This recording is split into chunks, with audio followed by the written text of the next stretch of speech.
and the audience.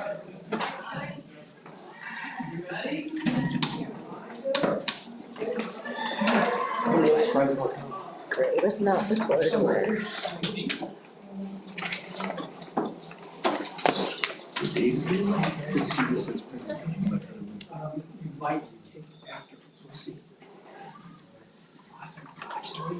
Yeah, that's not right.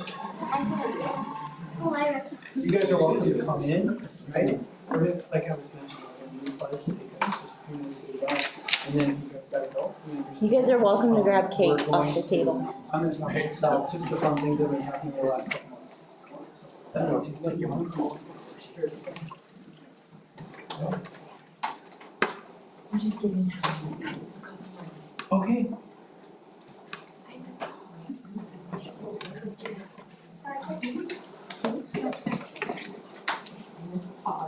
What's your name? A busy schedule.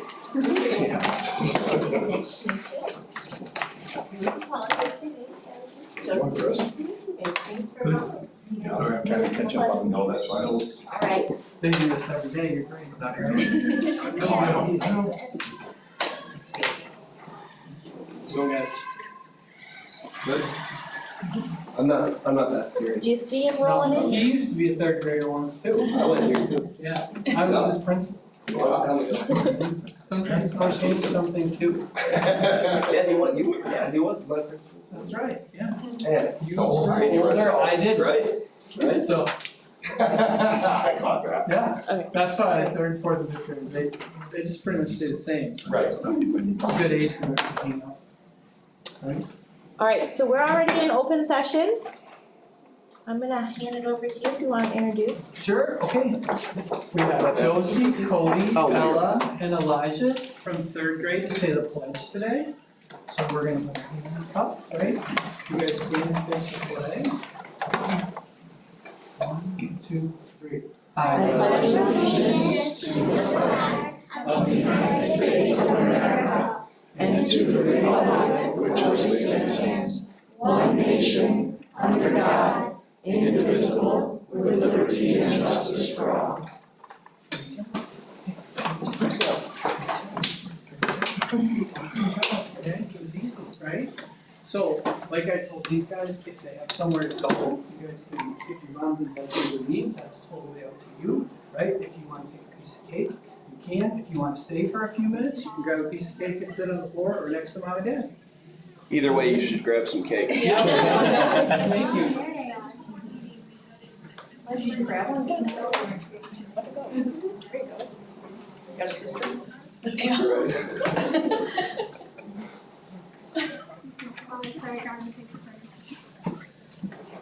All right. Okay, so this month we're going to highlight what's been happening at Hartland South.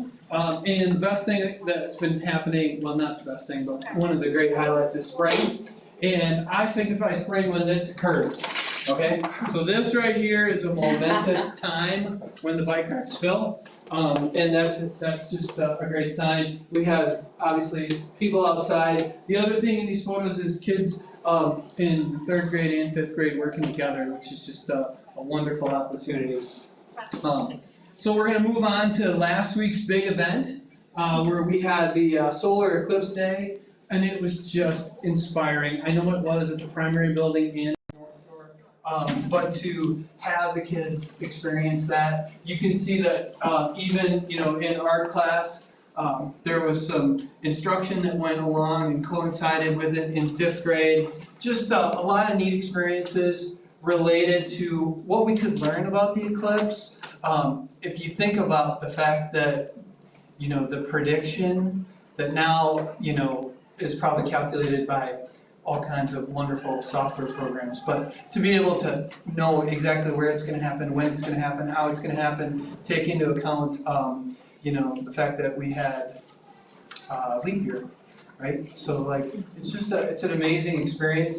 The kids just soaked it all up. We went out several times, and really just, you can tell by the sky behind us. Wow, we couldn't have asked for a better day.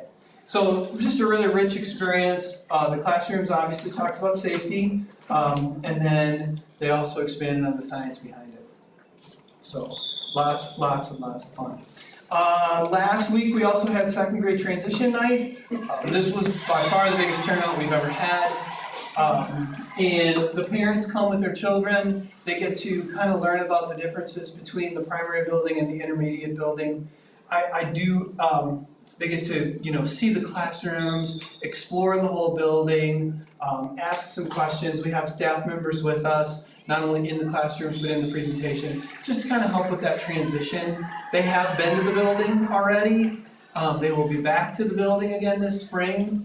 And so the more activities we do with them, the easier it is for them to adjust in September. We do very similar things from 5th grade to 6th grade with Michelle as well. But great turnout, lots of fun. And one of the things I always emphasize to the families is we're really in 3rd, 4th, and 5th grade. It's just an amazing period of time when you look at independence and responsibility. The 3rd graders have a lot of, they're just, as they evolve from 3rd, 4th, and on to 5th, they just become much more independent, much more responsible. You can just feel it walking out of the classroom, which is why they're ready for middle school when they leave us. So really exciting time, lots of fun, and it was a nice evening as well. It is testing season, so we are rocking and rolling every day in standardized testing. This is just a sample from the bank of questions that anyone can access online. It's just practice reading problems, okay? There's nothing secretive about this screenshot.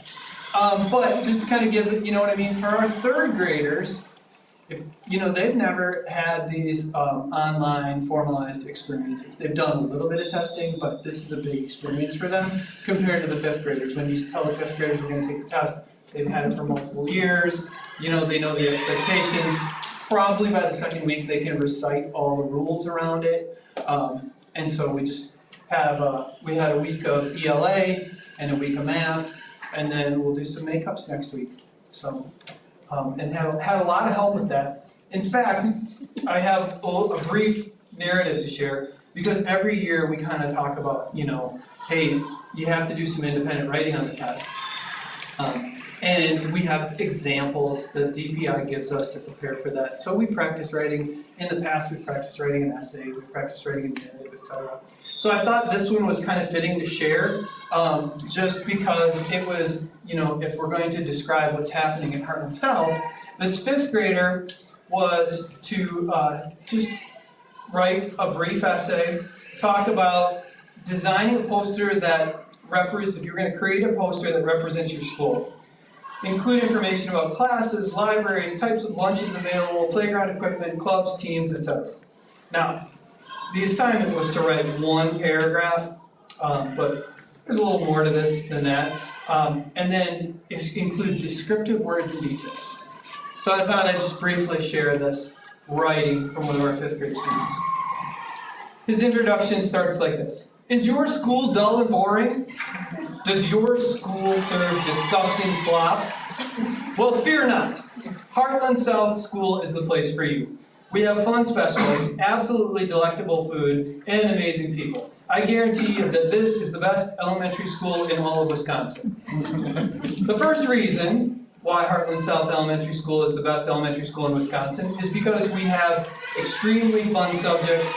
Library is an amazing example with every book you can think of, mind-blowing history, and the best teacher you'll ever meet too. Art is another great one. You can let your imagination flow and color all you want. Music is also astonishing, with beautiful recorder lessons, a spectacular teacher, and band in 5th grade, allowing you to play almost every instrument. Gym is a radical subject with gnarly games, simple instructions, and courageous competition. Outdoor ed is a unique experience given to 3rd and 4th graders, but is very much worth it. There's wondrous adventures, ferocious objectives to complete, and epic frogs. Science is a cool beans subject with eye-popping experiments, robots, and mind-boggling knowledge to learn. The people here are amazing too. With grades only from 3rd to 5th, you're bound to find only greatness with teachers and students. The lunch ladies cook up some mouth-watering and scrumptious consumables, The janitors clean up lickety-split and make sure the building is literally A1 spotless. The teachers are fabulous at their jobs and ensure everyone has a good time. The counselors are bonzers with their adequate takedowns to even the most top-notch or wicked problems.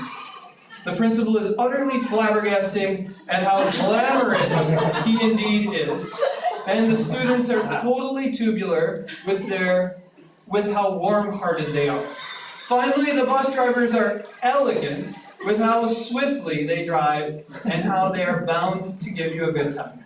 In conclusion, Hartland South is a strikingly breathtaking school with its beautiful and glorious shiny floors, walls, and well, everything. In all, the school has marvelous subjects and exceptional people everywhere in this hunky-dory building. Right? So I had to save that article as something to share. Okay, third grade, speaking of that fabulous music, these guys learned to play the recorder, which will be on display at our concert on Thursday. But they got to take their recorders, they went to the Bradley Performing Arts Center downtown with a lot of other third graders, and they played a couple songs and sang along with the Milwaukee Symphony Orchestra. So really great highlight, love to get the kids involved in those things as much as we can. Fourth grade took a field trip over to Camp Whitcomb, which is on the north side of Lake Kesis. A lot of hands-on experiences from the historic times when Wisconsin was just becoming a state. The lumberjack saw, tapping the trees for maple syrup, learning about things that have and were in Wisconsin years ago. They also participated in a wax museum, which is a reflection of their study of the American Revolution through their literacy and writing units. And then they take on a character that they have been reading about in historical nonfiction, and they get to demonstrate that by taking that persona on, which they absolutely love to do, and they're just adorable. Science is taken on we had a couple teachers come to us and say, hey, they've got a new VEX robotics kit for fourth grade. They showed it to me, I said how much it was. I asked how much it was. It was expensive, but we bought it anyway, because I had a robotics kit for third grade using Lego robotics, and I have engineering kits for all three, but there wasn't a robotics component in fourth grade, so they have these cool supercars they can design.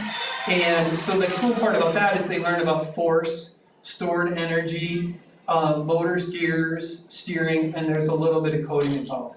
Not all the fourth graders have gotten to use them yet. We've only had them for about a month, but we're really excited about them as well. And those guys just thrive on hands-on activities.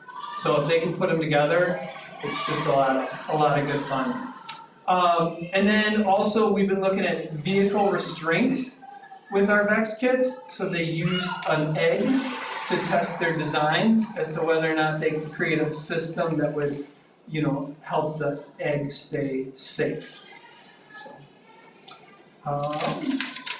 lots of science, lots of outdoor things. Last week, big highlight in fifth grade was the annual chocolate milk debate. Third graders, you'll experience this too, so if you hear something, you might have to forget it. But the kids pick two sides. They learn how to do research, they learn how to argue and advocate for something that they've gotten chosen a side on.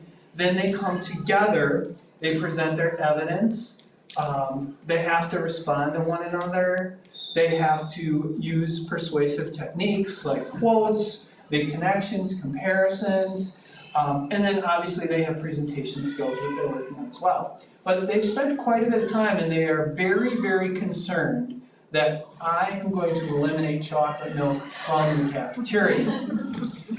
So that's why we make a big deal out of it. They write letters to me, and it's just a fun time period. And then like I said, last Friday we had parents, moms, dads, others come in and sit in on those debates along with a fourth grader.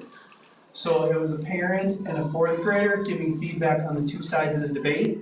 And then today or tomorrow, depending on just the timing of it, there's a video out there that the teachers are going to share that highlights overall who won.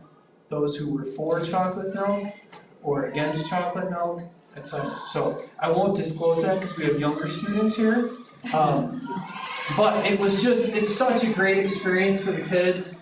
Again, having the parents involved, everybody has their worksheets they're scoring off of. You can see here we have the prosecution and the defense. And they're timed, so they're kind of choreographed.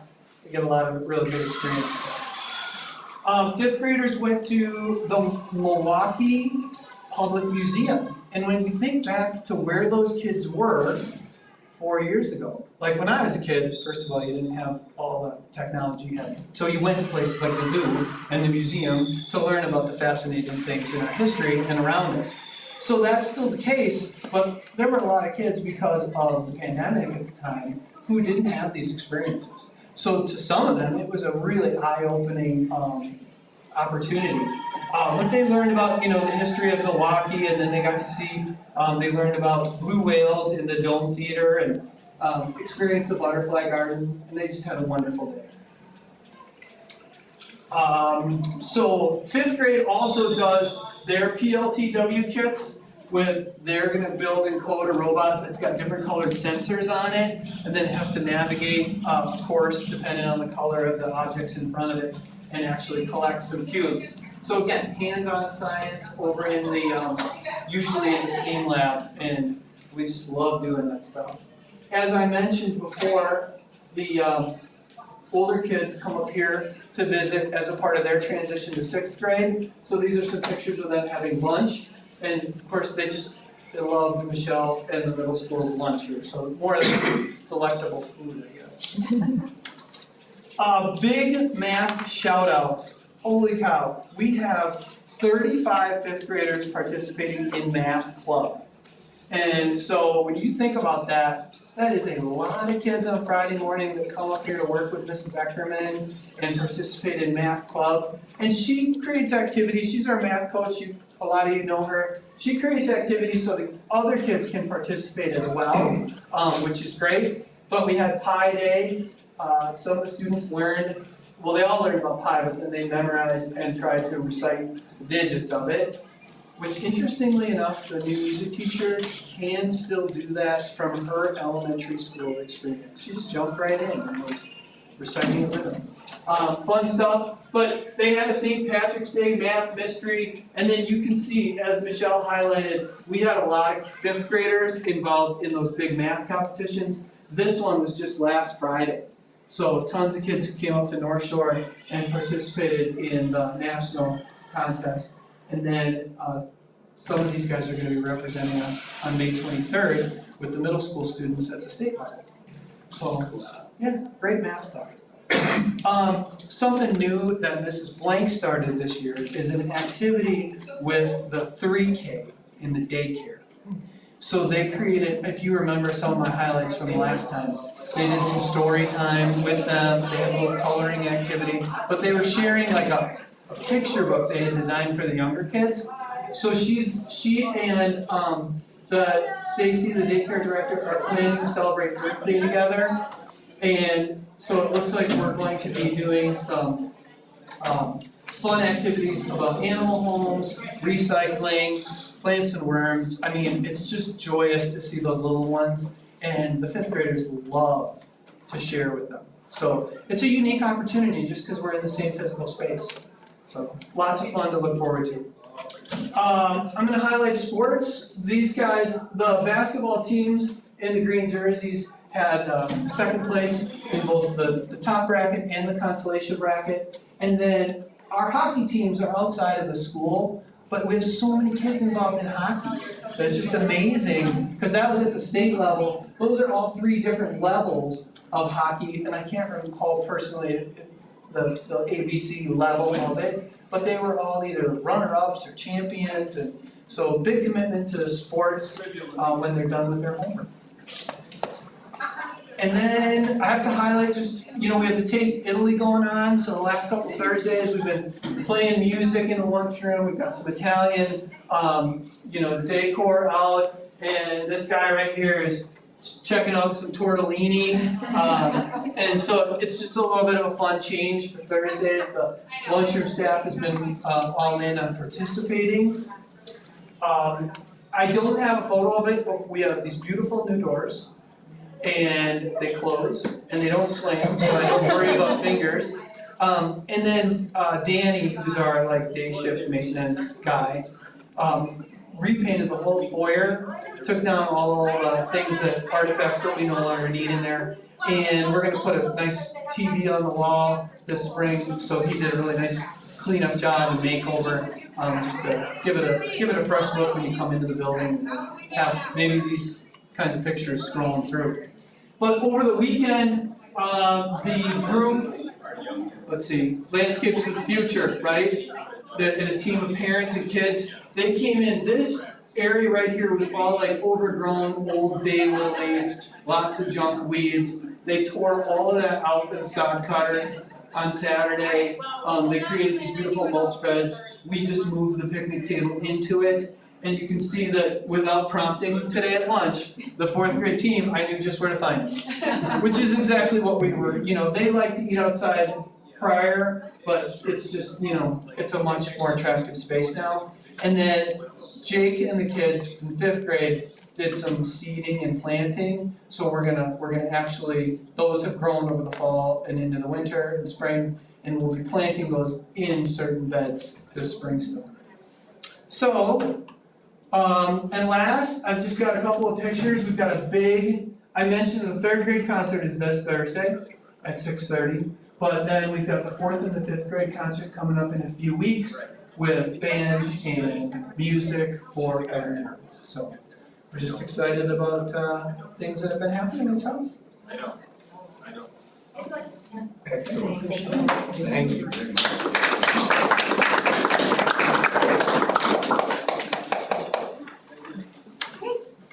We're moving on to public comments.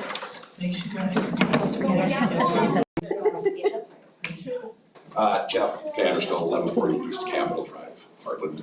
I was going to say thank you to Tom Harder for his service, but he's not here, so maybe someone can give him a message.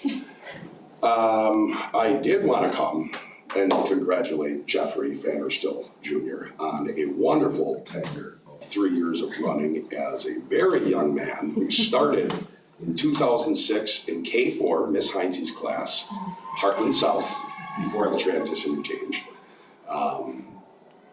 Seeing the pictures was kind of funny as they go through the pie day, and I remember you trying out trumpet and then deciding you were gonna not stick with trumpet and do other things, but to see you had grown and go through all those things and to be standing, 40 feet away from where you had graduation, where you were told that you are the future. I just want you to know you'll always be mine, but you really are the future, and to see you go through high school and then to see you now on your way to becoming much more wealthy than I and becoming a financial advisor. I'm not jealous, I'm proud. It's a testament to who you are as a person, and it's a testament to what you have within you and what you'll be able to carry through life. I know that there's been a lot of times over the last 3 years, or some times where you had a lot of mud slung at you, but when you get to the end of that road, the mud just washes off and you're still the man that's standing there. I love you and I'm proud of you, and I think that you have done a magnificent job of serving not only the village of Hartland, but especially this school district. I could not be more proud of you no matter what, and I love you. And I love you too. Thank you. Congratulations, and thank you for all of this. I have to go to flag commission. I hope you guys have a wonderful rest of the week. Thank you. Thank you, Jeffrey. Follow similar to that, I got a hold of Tom. He's going to be unable to join us tonight, so he apologizes. Oh, when did you get a hold of her? That's why I went running out as soon as the Pledge of Allegiance was done. I called him. Oh, I texted him. So he's very apologetic, but he will not be joining us tonight. Okay. All right, so we're gonna move on to new business, and that is swearing in our new board members. So I'm gonna turn it over to Chris. Okay, we have 2 members this evening. I've already performed mine. and had that notarized. So we have the oath that I will ask you each to come up one at a time and read, and then we will have you sign your oath here. So come on up, Chris, you're closer, so let's have you do first. So if you could, please read this out loud, filling in your name, of course, where it says, say your name. Yes. I, Chris Hagelin, swear that I will support the Constitution of the United States and the Constitution of the State of Wisconsin, will faithfully and impartially discharge the duties of the office of school board member, Hartland-Lakeside Elementary, Joint Number 3 School District, to the best of my ability, so help me God. Thank you, Chris. Appreciate it very much. Have you signed here? Yeah. Do the handshake. You gotta hold the paper. Make it look good. Good move, Tim.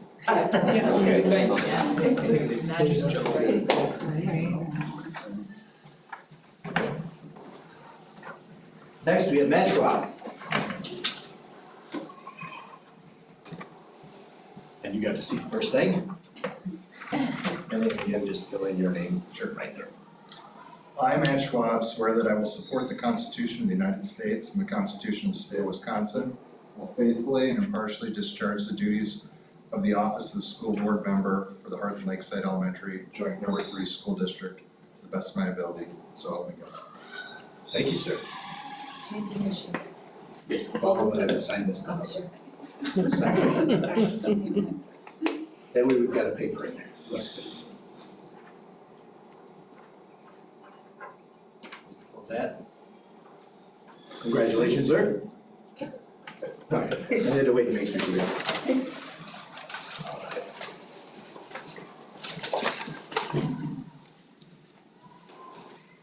All right. We got these done? Yes. Very good. All right. Next. We have some onboarding information for you. Pleasurable reading, of course. It's the test. Yes. It's the test, so next, when you guys take your seat, there will be, it's roughly 100 questions, no big deal. But welcome to the board, and here's a little welcome gift from the district. Includes your Together We Are Better t-shirt as well as a water bottle with our logo on it. So look forward to working with you, and we'll set up some meetings if you were already there. Are you staying for the whole meeting? Okay, because we need to look at that March 1st calendar date, so, good, thank you, welcome. The binder has a checklist in it that kind of gives you a timeline on when you have to get specific things accomplished or meet with certain people. I'm very excited to provide this to you guys, for us to provide this to you guys, because it was something I really wish I could have had. But for our meeting in May, we are going to have training prior to it so that you guys get governance and job role expectations under your belt before you even sit at the table, so. And then just real quick, I want to thank both you and Tina, the administration, for helping to put those Oh, together. and Amy, don't forget And Amy, because they did all the hard work. You guys, really, it's amazing. So I'm very thankful and appreciative of it. I know it's a lot of work, but it makes a big difference for new members, so thank you. Thank you, truly. And the whole board gets, everybody gets the binder, so that you're all working out of the same system. And we are looking at updating the parent-student handbook as well as the employee handbook. So when that update happens over the summer, it will be updated within, you'll get handed and we'll just pull them out and exchange them, so you guys know exactly where we're at and what you guys want. Okay, awesome, congratulations. Welcome. We are moving on to discussion decision for the 2024-25 board meeting calendar. And have that up.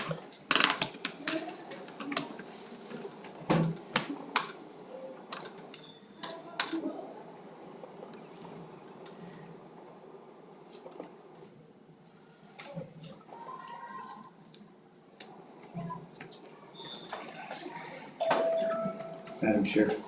I'd like to make a motion to approve the 2024-25 board meeting calendar. We have discussion after. I'll second that. Is there discussion? Go ahead.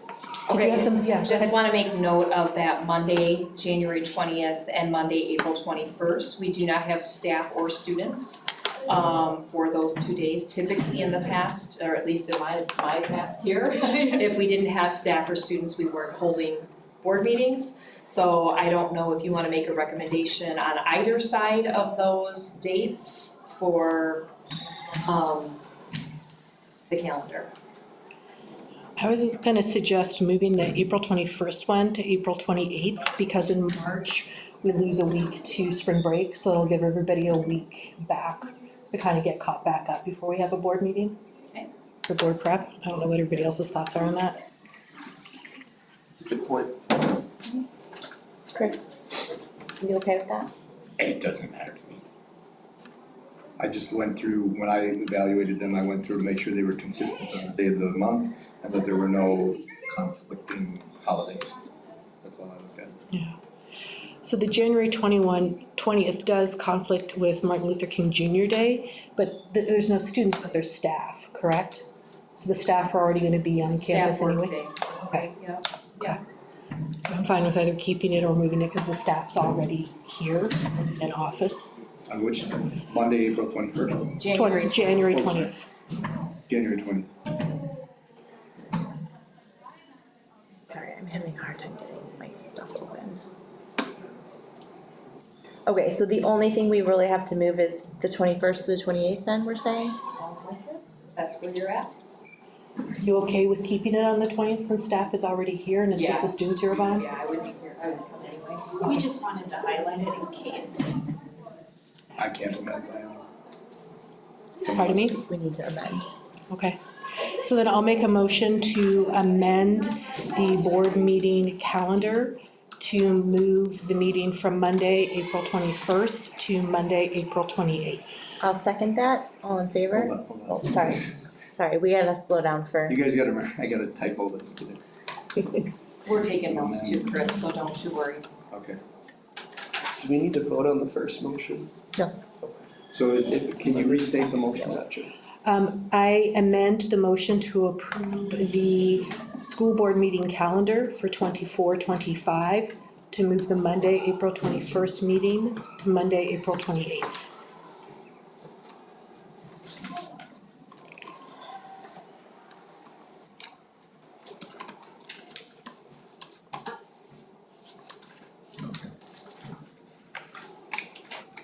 Was that second? I seconded it. Okay, thank you. Yo, you stopped us before we. Yep, so that's always. Alright, so all in favor? Aye. Aye, okay.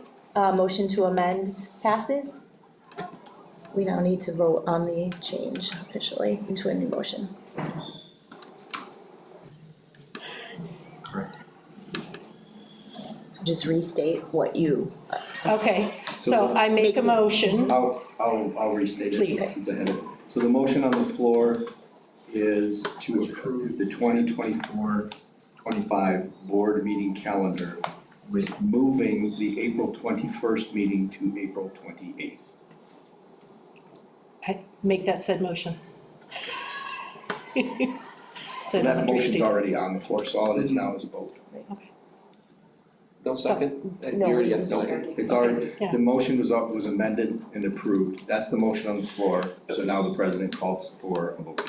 Right, so all in favor? Aye. Motion passes. The 2024-25 board meeting calendar is approved with the date of April 21st being moved to April 28th.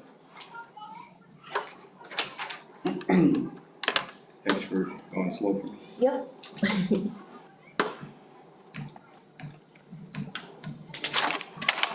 Okay, committee reports. So the policy meeting, personnel and curriculum meeting met on April 4th.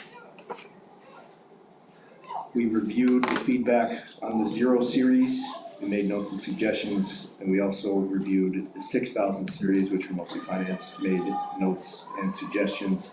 And then we unanimously agreed to send both to the board this meeting for discussion, adoption, and approval. We also looked at future series and how to best review them.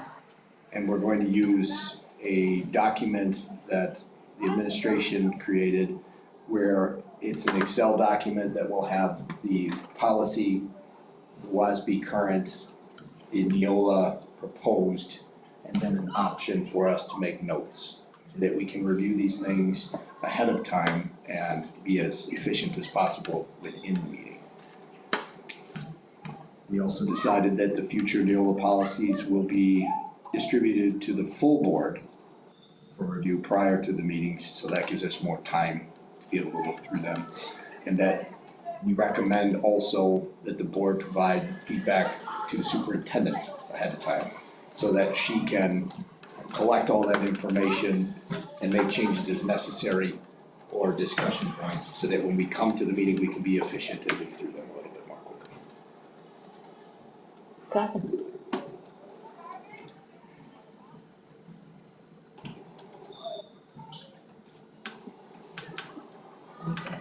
No, that's it, sorry. Okay. Good. So board discussion and decision on bylaws, policies.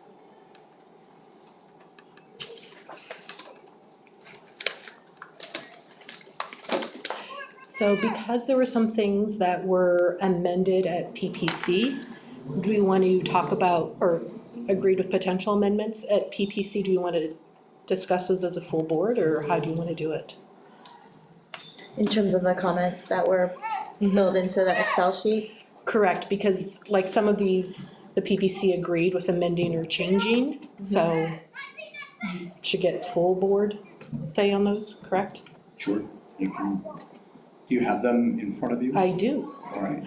So, policy 131.1 that dealt with bylaws and policies, that was the one where we agreed last month that we wanted policy changes to be brought before the full board twice, not just the committee.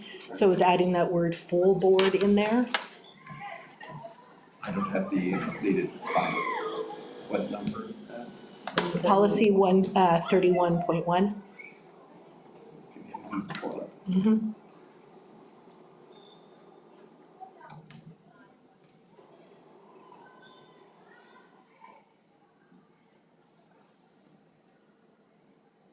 I don't know, do you know, Tina, were the Neola strike-through ones, were those updated or waiting until after? They have to wait until after board approval, so here's the. Oh, you've got it up here, sorry. Yep, I just did that, I just thought maybe this would make it easier for us. Yep, let's do it through there.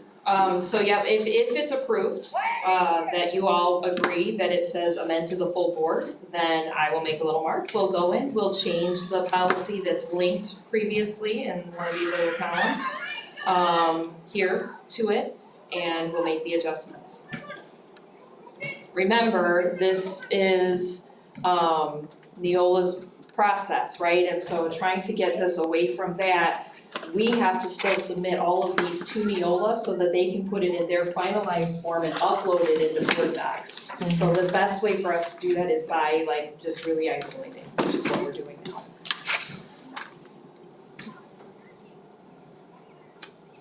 Okay, So am I hearing yes? Do we want to vote on each of that? Or what's the best way to do that? I mean, I think we vote for it as a whole, so we just need to go down the list and have general consent on each one, Okay. and then we'll vote as a whole. Okay. I'm fine. Okay. Okay. The next one that had comments next to it was 142.5. And one of the points that had been commented on but didn't make it into the spreadsheet, but I mentioned to you in email, is that in the Neola policy on board vacancies, there was no stipulation about how long the board vacancy had to be advertised for before the deadline. And so our current WASB policy said it had to be open at least 14 days. And so I had heard back that PPC agreed with putting in that 14-day language, but I just didn't see it in the spreadsheet. Gotcha. I'm sorry, could you restate Yeah. that once more? right here. So in the vacancies, so not this one, but in the vacancies, it just says that it has to be, here I'll read it to you. The board shall seek qualified and interested candidates from the community through the news media, word of mouth, and contacts with appropriate organizations. And then the general wording I thought to put in there was, with a deadline to apply at least 17 days after the date that the notice is first placed. But something that leaves like a deadline in there, so future boards can't say, oh, we advertise, but we advertise for 3 days. Which section under that Neola policy are you at? 142.5B. So, There it is. under Sorry. filling a board Got it. vacancy, yeah, Yep, I was on the top B and that's why I Yeah. couldn't find it. And that doesn't have to do with the 60 days, or that does have That's to a do with separate this? point. That's a separate point. that's a Oh, separate okay. point. Okay, So you're asking to amend, the board shall seek qualified and then have within 14 days? Yeah, some statement to the effect that the posting has to be up for 14 days prior to the deadline. Or, you know, application period of at least 14 days. Okay, I had some wordsmithing I think we did, can- but I don't think Neola wouldn't protect us if something came of that, with that language in there, but I'm not a lawyer. Tina, what's your experience with that if we're putting in a time, since we're not changing anything in there other than putting a restriction on ourselves for time, I'm guessing that wouldn't affect Neola's defense. No, I don't think it will. Okay. I have duly noted that. Oh, you did it there. Sorry, I'm looking down here. and I want to say thank you for getting the letter and thought from Boardman and Clark. That was very helpful. okay, so Yep, so that's we're good with 14 days? Yep. Yeah, Great. Alright, moving on. There was one more for that same one. Under E, it says that the vacancy is not filled within 60 days of the date on which the vacancy first exists. The vacancy should be filled by, and then down below, the option that was chosen was appointment of the board president. That's the one where this greater than 60 days comes in that you're referencing, Jeff. okay. I heard at PPC that PPC decided to keep the Neola policy because they thought that it was consistent with our current policy. But our current policy from WASB states that if it's not filled by 60 days, then it'll still be filled by a majority of the board vote. And if after 5 rounds of voting, the board still has been unable to fill the vacancy, the chairperson of the meeting shall declare a deadlock and immediately call for nominations in order to break the deadlock by a random selection of the nominee. So a more involved process. But I guess what my concern is that if a vacancy is filled by appointment of the board president, this is not against Tiffany, it's against any board president, right? That's giving the board president more of voting power than the whole rest of the board. And we're all supposed to have just one vote, right, no matter who the president is. So I was hoping, or I would propose that we included some kind of language in there where it still comes down to a vote of the majority of the board, or a random selection process if we get to that, but kind of copying and pasting something to that effect right in there, rather than choosing the option of appointment of the board. Because Neola does give you blanks to fill in your own policy if you would like. Right. Yeah, when we looked at that, and that's my apology, when we looked at it and asked the question about the consistency, we were looking at it from the 60-day. Is it consistent with the 60? Yes. Oh, okay, great, then leave it as is. We didn't ask the next question, but what happens after the 60? After the 60 days, how do you So fill it? that- Yeah, that's our- that was my concern. Yep, that was our mistake. so- Okay, I mean, I'm okay with I'm that. okay with I'm that. okay with outlining that. I mean, that is just more guidance for the next board. So, Yeah, no, I understand where you're coming from with the transparency and the including mhm. everyone, the board. So why don't we, We need to, as we go, let's mark which ones we're gonna have to go back and reword, and then, I'm doing that on the spreadsheet, so you guys don't have to worry. okay. and if we do that now and all agree on what that wording is, we can still approve it tonight. We can still approve it tonight if we agree what those changes are. We don't have to send it back to committee and then come back again the following month. Okay. Just to speed through and get these, it's gonna take us 1.5 years to get through Neola. Right. That's my recommendation. Okay, so do we wanna adopt the exact words from the previous WASB? No, Okay, that was like 4 paragraphs. right, okay. sorry. So I tried, no. We appreciate your input. We So that's why appreciate the I tried to input. wordsmith something that took the intent and narrowed it down, but Well, why don't we do that? Oh, yes, no, that's good. no, That's absolutely, let's- no. Let's do it now. Yeah, we need to do it now to stay so we organized. can finish that one, move on and keep going. Yep. So Amy, can you read again the suggestion that you, So what it would be is rather than board president, it would just say, to finish it off, the vacancy shall be filled by the board by a majority vote, period. If after 5 rounds of voting, the board still has been unable to fill the vacancy, then the chairperson of the meeting shall declare a deadlock and immediately call for nominations in order to break the deadlock by the random selection of a nominee. Period. So that's a summary of like 5 different things that was in the WASB policy.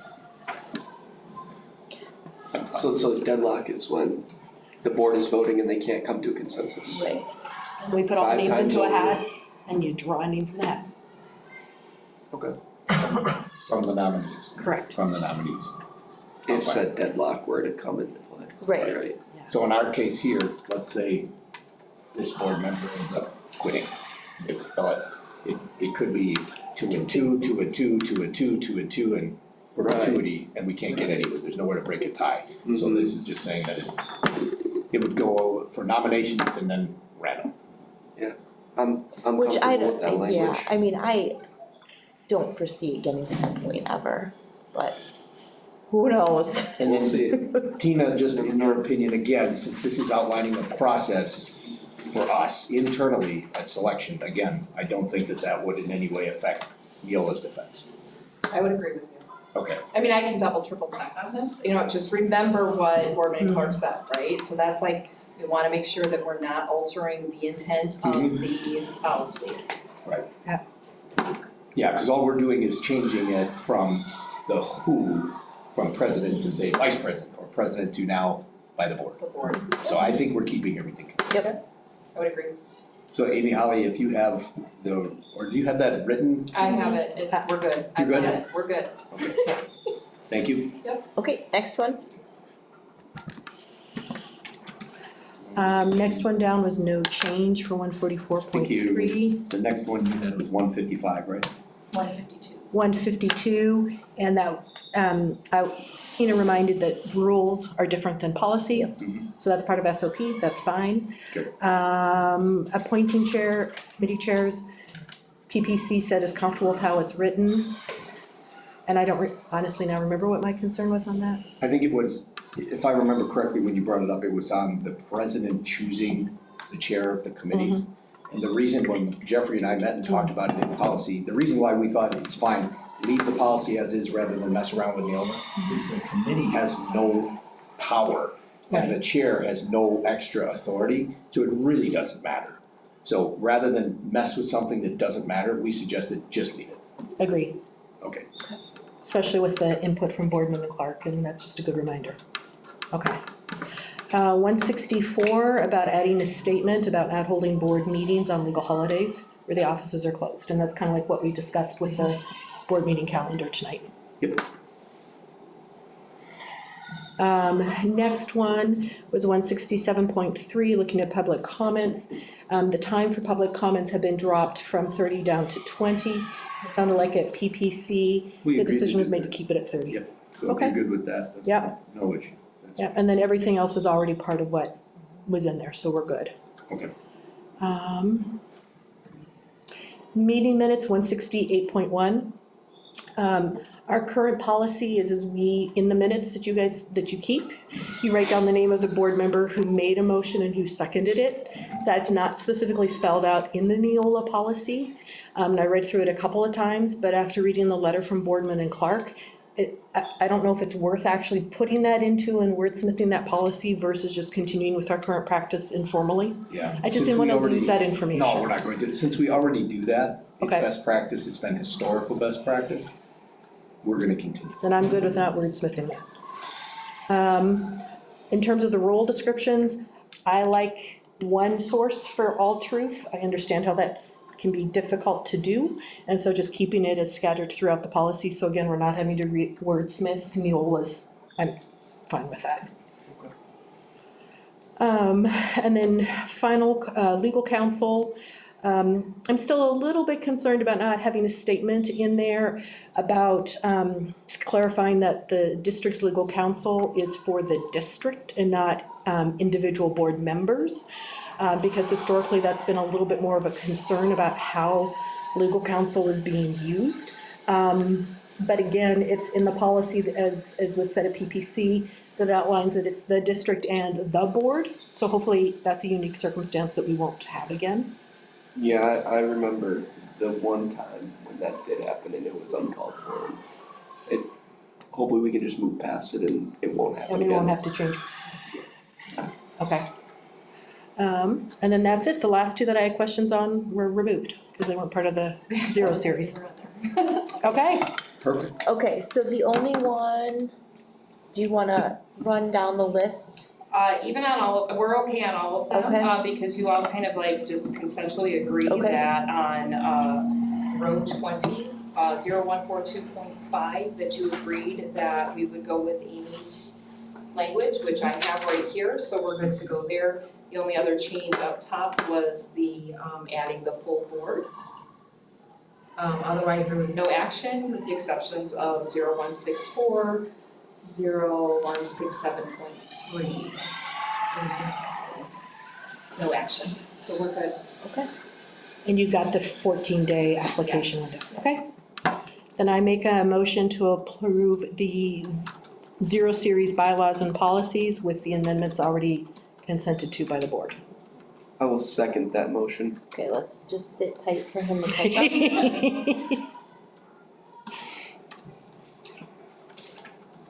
So you said your motion to approve the zero bylaws and policies as, Amended by board consent. thank you. And Jeffrey seconded it. Okay, thank you. All in favor? Aye. Aye. Okay, bylaws are passed.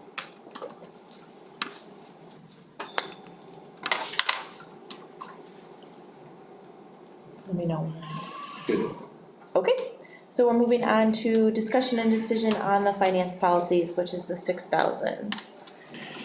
So if we're following our policy that the policies all have to be reviewed twice before the full board before they're approved, this is really just the first review through the full board. But Tom's not here and he's the only board member who hasn't reviewed them within a committee. So I would say that this might be an exception to our standing rule. My only concern with an exception is the nice thing about having two readings of the full board is it's two readings in public to allow the public a chance, the opportunity to read and be informed and give us any suggestions prior to. But I haven't received anybody and these are all more finance questions, so I would be okay with discussing and approving and deciding today with an exception to that policy as long as, and I can make a motion to that effect.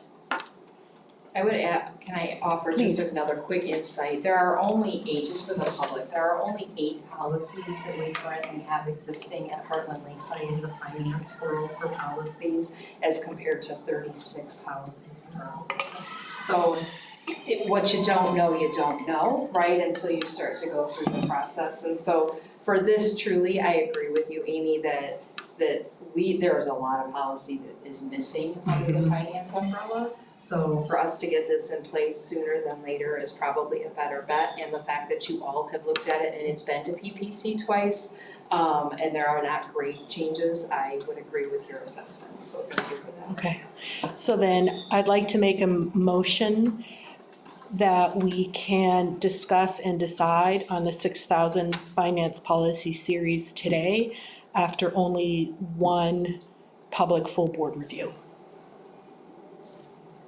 Since it goes against our standing policy of 2 full board reviews. Okay, sorry, I was trying to be board member and at the same time, I wanted to hear it. Yeah, so I will motion, Let me write it and then we'll. okay, so make a motion to proceed with discussion and decision on the 6,000 finance policies. I'm fast, but I'm not that fast. Policies, Despite this being only the first full review.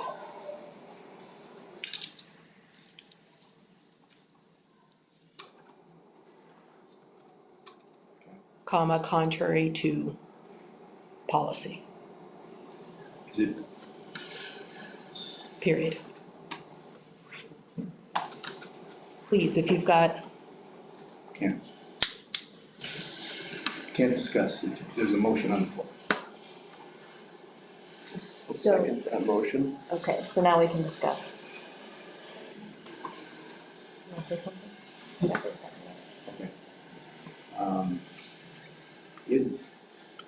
So we had agreed previously to try and bring everything to the board twice, full, but I don't think it's a policy. So that, it is, we just changed that policy in the 0 series. oh, that's the one that was before? Yes. Okay, Yeah. okay, got it. Yeah. Then, never mind that. Okay, so we've got a second on the floor. I have a question. The minutes already have board discussion and decision on it, so do we need a motion to discuss it? Since we're breaking with our own policy, I would say That's yes, fine. but I'm not a I think, parliamentarian. yeah. Okay. Okay, so any more discussion? All right, all in favor? Aye. Okay. So now we have to actually make a motion to approve them. Or discuss them first? Board discussion. We'll rate, yeah, Okay, it goes without saying. okay. Do you want me to just run through the spreadsheet again? Okay. So one question I had on the 6110 federal funds that didn't make it into the spreadsheet was on page 3. When they talk about, these all have to do with federal funds and grants. And it says here, page 3I, we had struck out the Neola policy that says when program reports including but not limited to audit, site visits, and final reports shall be submitted to the district administrator for review and distribution to the board and other appropriate parties. As part of our role of oversight, I thought it might be good to keep I in place rather than striking it out. So that if there are any audits, site visits, final reports that come in through federal grants, those go not only through the district administrator, but are also presented to the board. I wasn't sure why the option was made to strike through that.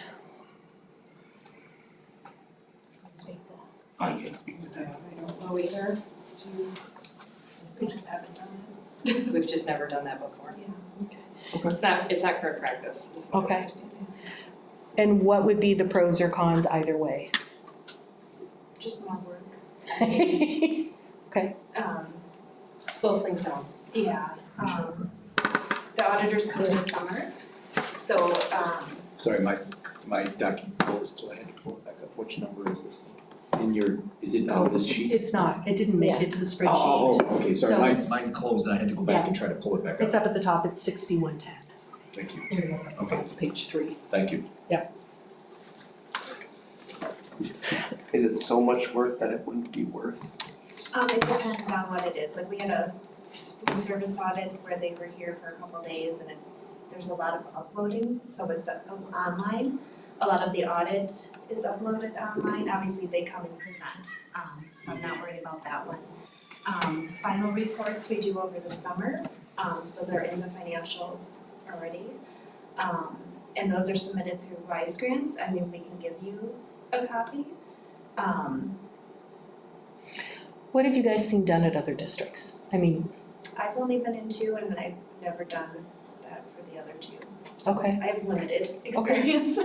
Yeah, I've been in 5 and I've not seen, everything gets kind of just brought to the board, right? Okay. Like, we're pretty open communicatively. But again, I'm taking that as Tina Vogelman sitting in this chair, not some other person, down the road. Right. But there's a fine line, I think, between that,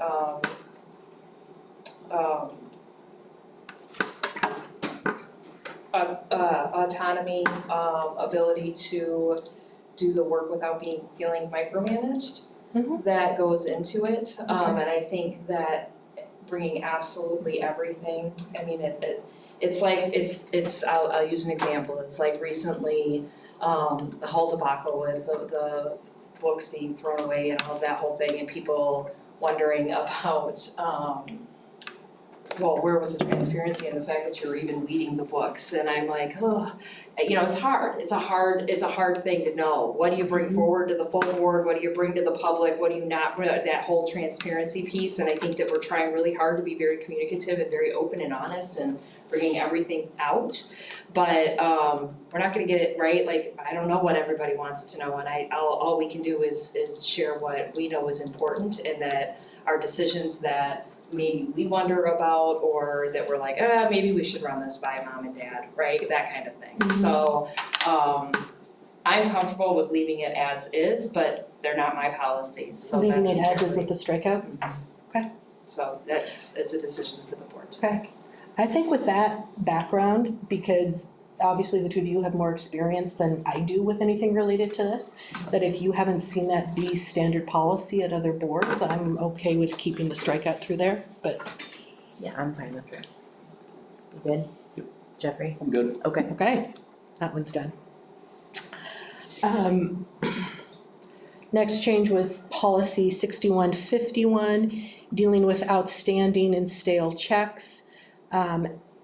Everywhere through these financial policies where it mentions parent, I'd also like to add in the word guardian, because we do have families and our students in our district that have guardian. And so that came up quite a bit in policy 6151. And then the other thing is that there was a blank in there where we need a period of days. Under stale checks or returned checks, let me see if I can find it here again. The first paragraph, it says if payment is not received within blank days, the payment schedule is not adhered to or not collectible. Anyway, it's a blank. So there were no days entered in there, so I was just gonna suggest 120 days. Which if you see on the second column over, these went through PPC as a second reading, and so we did put approvals and non-approvals, just in case anybody's following along. Yeah, it just didn't get assigned to the correct policy number, but yeah. What was it in one, what was it that you were saying that it didn't get assigned to? Well, in the spreadsheet that I have in front of me, the add within 120 days was added to policy 6152, but it's in reference to policy 6151. I think it's in reference to both, because I think the other one we had 120 days for notification to parents on sending to collections. So I think we had 120 in both of them. Okay, So I can add that. okay, yeah, so for the 6151, it just, okay. Yeah. Perfect. And then, okay. Do you know, that one's, under 6152, one of the other things I had suggested is that's another one where the word guardian can be put in with parent. We'll go through the Okay. whole Neola policies, all of them. And then they had on that first page struck through materials charge. And I wasn't sure if we wanted to keep that whole information in there about materials charges, specifically stating that the combined cost of materials used, freight handling charges, and nominal add-on for loss. Because we do charge materials for Summer Splash and some of our other classes.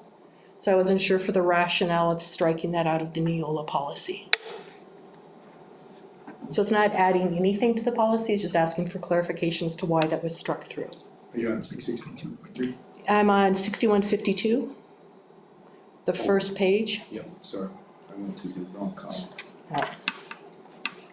If I'm understanding you correctly, I believe it's because students aren't allowed to even sign up for Summer Splash unless they pay right then and there, so we don't have that same issue that we do with other things. And additionally, if we have students who are, whose families struggle financially, that we know of those automatically and take care of them, is that what it's addressing? No, it's determining how we set the price for those material charges, at least the way I'm reading Summer it. school has specific guidelines, so when you go to DPI in summer school, it tells you cannot charge more, so that's why. Okay, that's why, so it's Yeah. covered in DPI. Yes. Okay, perfect. Okay. So covered by DPI policy, okay. Yeah, because we don't do materials for other classes. it's Exactly, only summer. okay, thank you.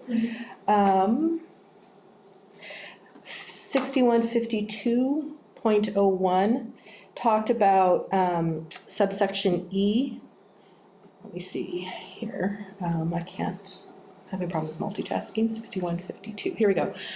For the waiver, if currently as set up, it says that if a family or guardian disagrees with the assessment of the current superintendent in terms of the ability to waive or reduce fees, the superintendent has the final say. But the other option that is there is an appeal to the board within 7 calendar days. And so I wasn't sure which. What page is that? Yep, that is on page, I'm sorry, what part of that policy? I'm in. at the very bottom, 6152. at the very bottom, Very bottom. yeah. So option E. Got it, thank you. Yeah.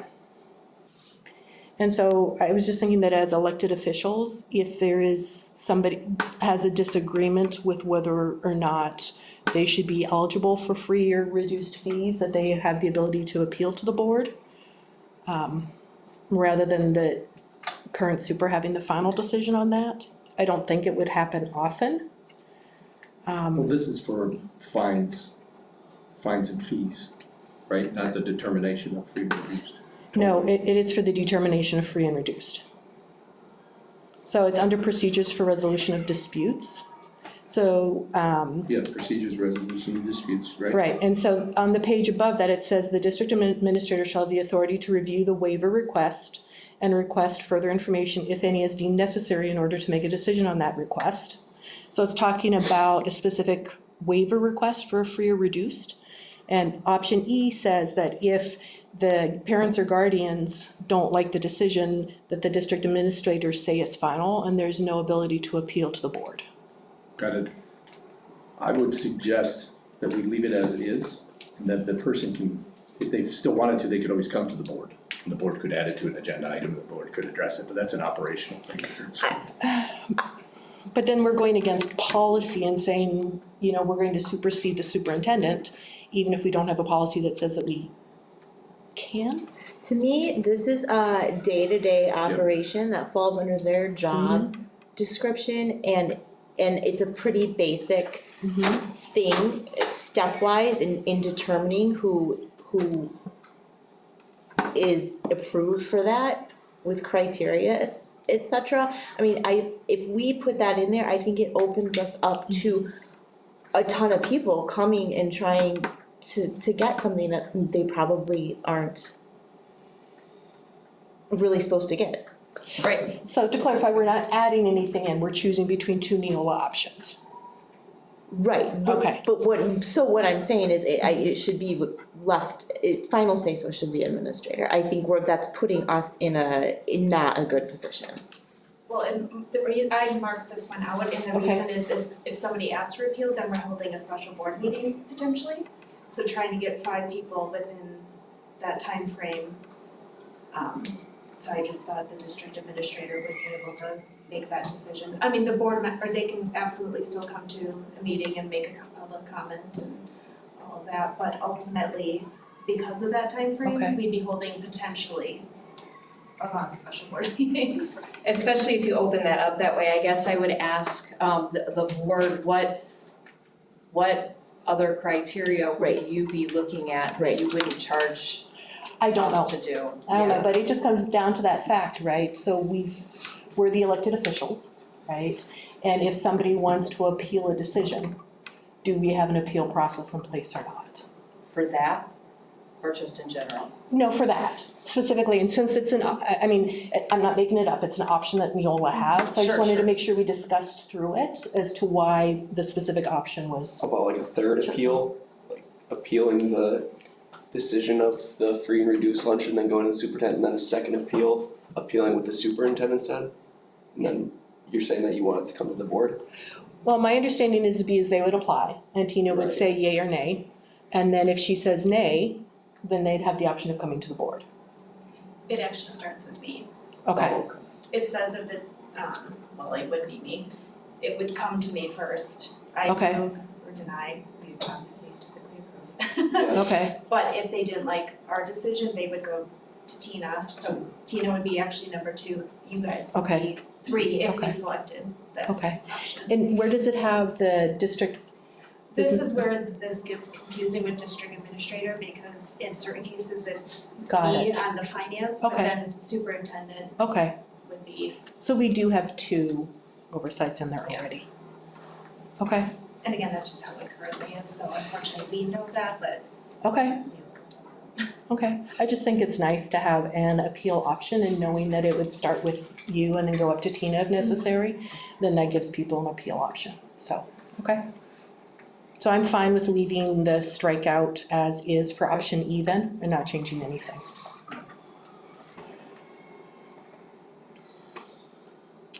Um, 6325. I was just, so with the changes that were put into the spreadsheet, it says, it kept us caps the same for micro purchases at $10,000 and small purchases at $10,000. So I wondered if there was a typo there, and maybe we wanted to set a lower limit for micro purchase for federal funds.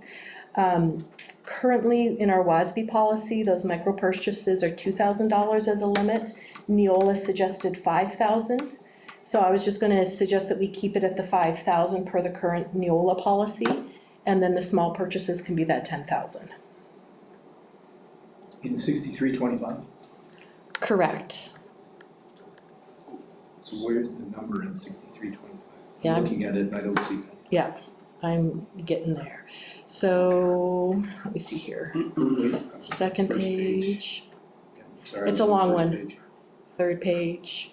Third page down at the There it bottom, they talk about micro purchases. Yeah. And I think I would just say that we don't make the change in the spreadsheet, but keep the micro purchases at 5,000. And the small purchases, in the micro sheet, you said, sorry, in the spreadsheet, you said 10,000, which is keeping with our current policy, rather than the 15,000. That's in Neola. Right. So I would suggest under micro purchases, we keep it at that $5,000 that's on the current Neola policy. But for small purchases, rather than 15,000, we drop it down to 10,000, because that's what it is in our other policies, Okay. just for consistency. Right.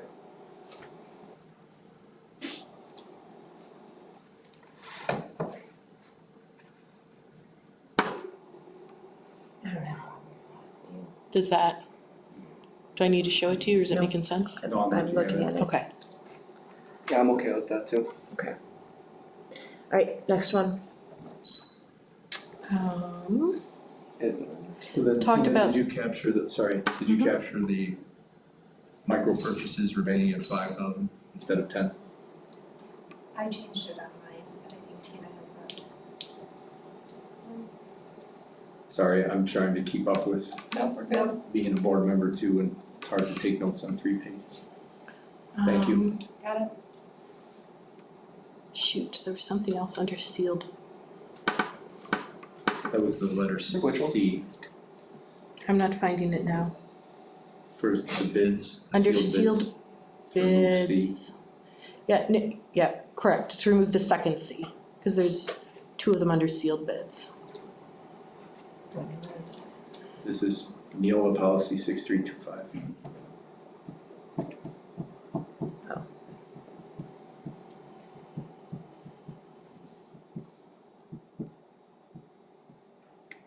So we were going to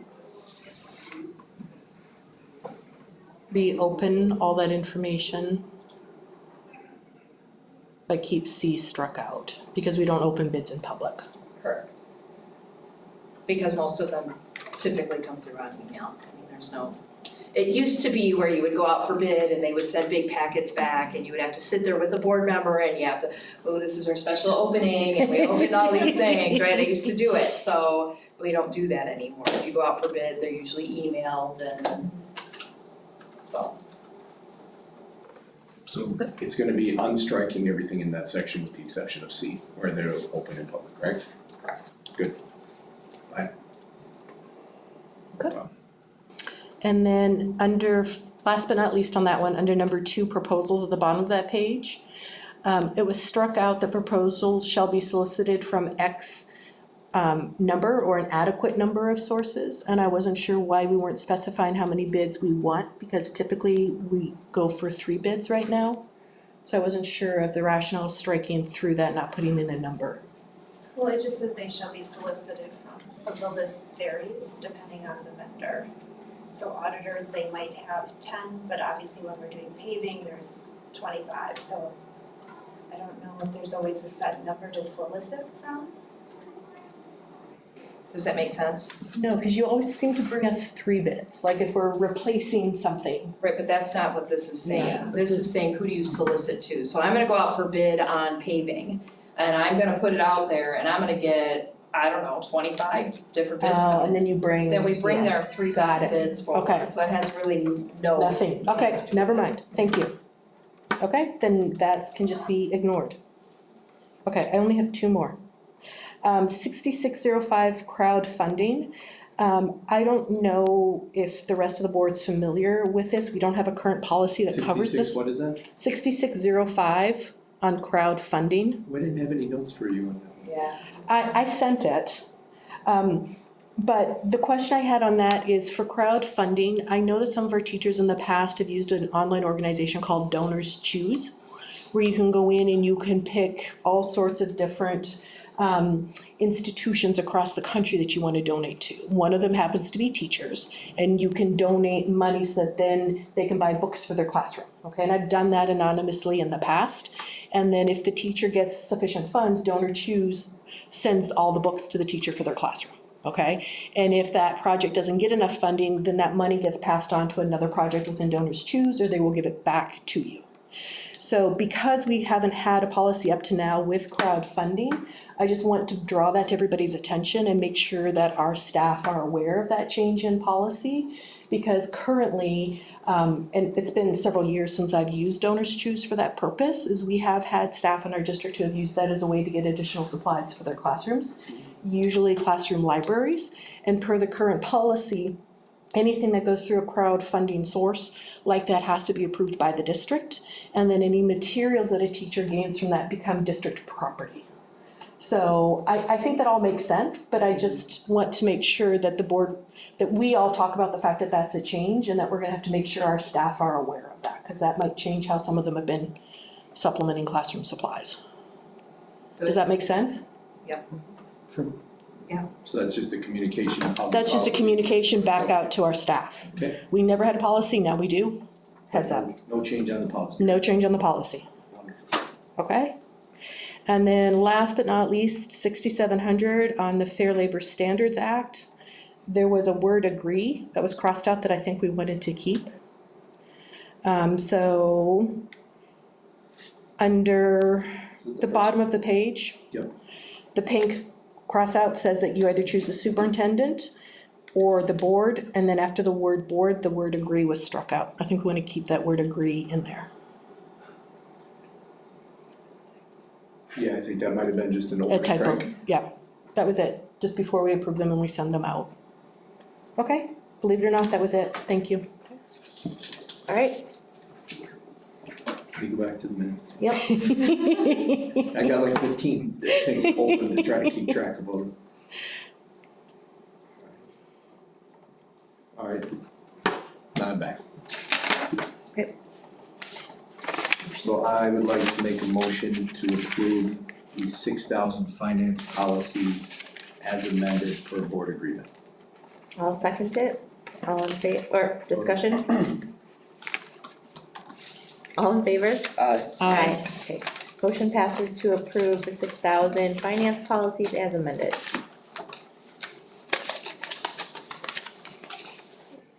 Let me know when you're ready. Thank you.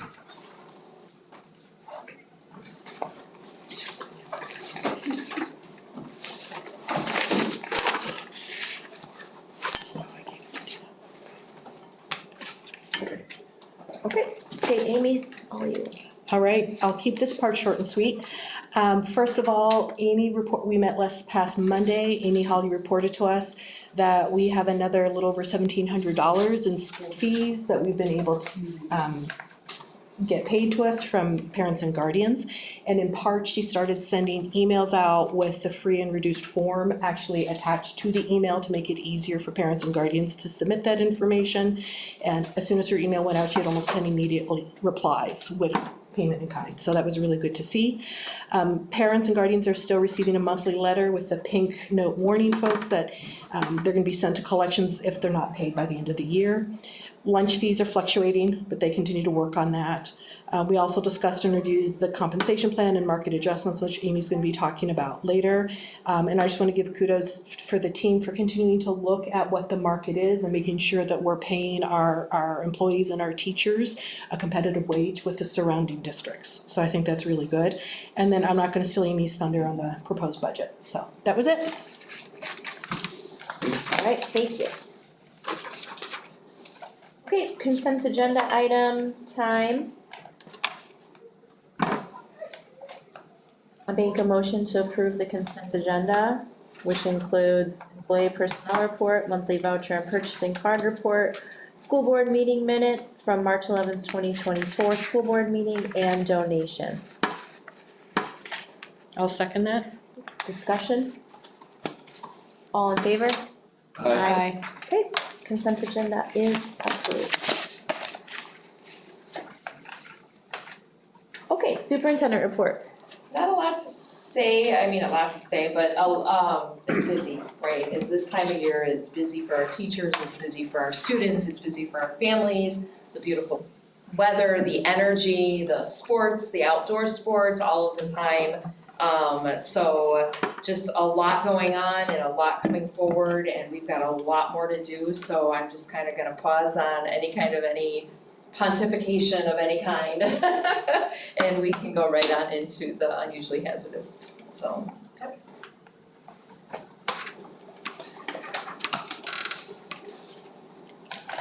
So. Wait. No, I'm good now, sorry. Okay.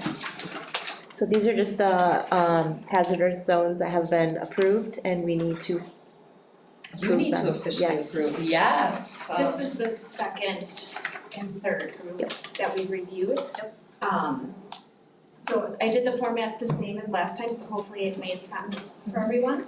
I attached the police reports as they presented them to us, and then Maureen in our office is amazing, and she did the mapping for me so that you can see what areas are now considered hazardous. Those highlights you're Yes. talking about? So if the board approves these, I will submit them tomorrow for DPI, and then they have up to 60 days to give us their final decision.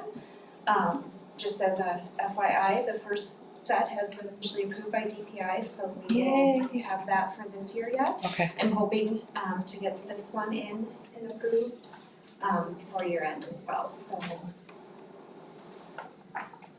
And then we're doing a fourth review, which hopefully will come to you guys soon. This is the second. Second and Second third. and third, Oh, okay. that's why there's Got two it. different Got it. reports. Okay. And I think it would behoove our public, because we do Yeah, have it that's what I open, was. do you mind if I go Please. ahead? Oh, no, go please. ahead. I was just scrolling to let them know what they were, but you go for it. Sure, so the district contacted the Waukesha County Sheriff Department to have several other areas within the school district boundaries reviewed as potentially unusually hazardous areas for pupil transportation in the month of March. Those areas are as follows: River Reserve south of County KE for South Elementary and North Shore Middle School. River Reserve north of County KE for North and South Elementary Schools. Old North Shore Road, South Elementary and North Shore Middle School. Glacier Road and County E, South Elementary. Lisbon Avenue from Lake Country Meadow Subdivision east to County KE, North Elementary. Capitol Drive from Rustic Lane to County KE to North Elementary. All of the above were determined to be unusually hazardous areas by the Waukesha County Sheriff's Department. The district also had the following areas reviewed, but they did not receive the UHT by the Waukesha County Sheriff's Department. The intersection of Capitol Drive, North Avenue, Hill Street, and Cottonwood Avenue. The intersection of Cottonwood Avenue in Height Drive, HAIGHT, and the railroad crossing on Cottonwood Avenue near Pauling. So those are the areas that were and were not approved by Waukesha County. Now remember, we have a 1-year review that we're gonna be doing with the committee to kind of talk a little bit more about, does the board have an area that they would think that we would want to make a hazardous zone or not, or how do we wanna go about that? So this is just what is going to be deemed unusually hazardous by Waukesha Sheriff's Department, and then we will submit these to the DPI. Great. Okay, so we had a motion made, a second, you've got those in minutes? For the unusual hazardous plants? I don't think anybody's No. mentioned Oh, we it. didn't? I was gonna say, I didn't hear any yet. Oh, I'm sorry, that was, never mind. I make a motion to Jumping approve the UHT plans as presented. I'll second it. Discussion.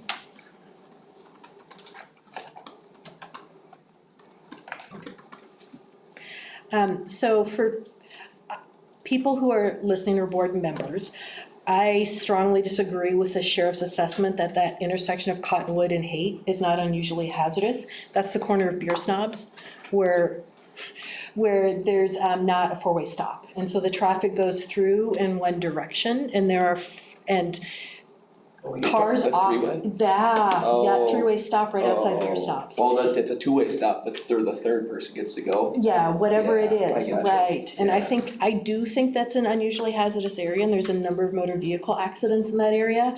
So according to state statute, within 30 days after the sheriff's report is sent into DPI, any aggrieved person can request a hearing before DPI to challenge that. So that's not necessarily something that we would need to do as a district, but something that a parent or community member could do after Ms. Holly submits our unusually hazardous plan to them. I would, but I'm not aggrieved by this ruling because it doesn't directly affect my children.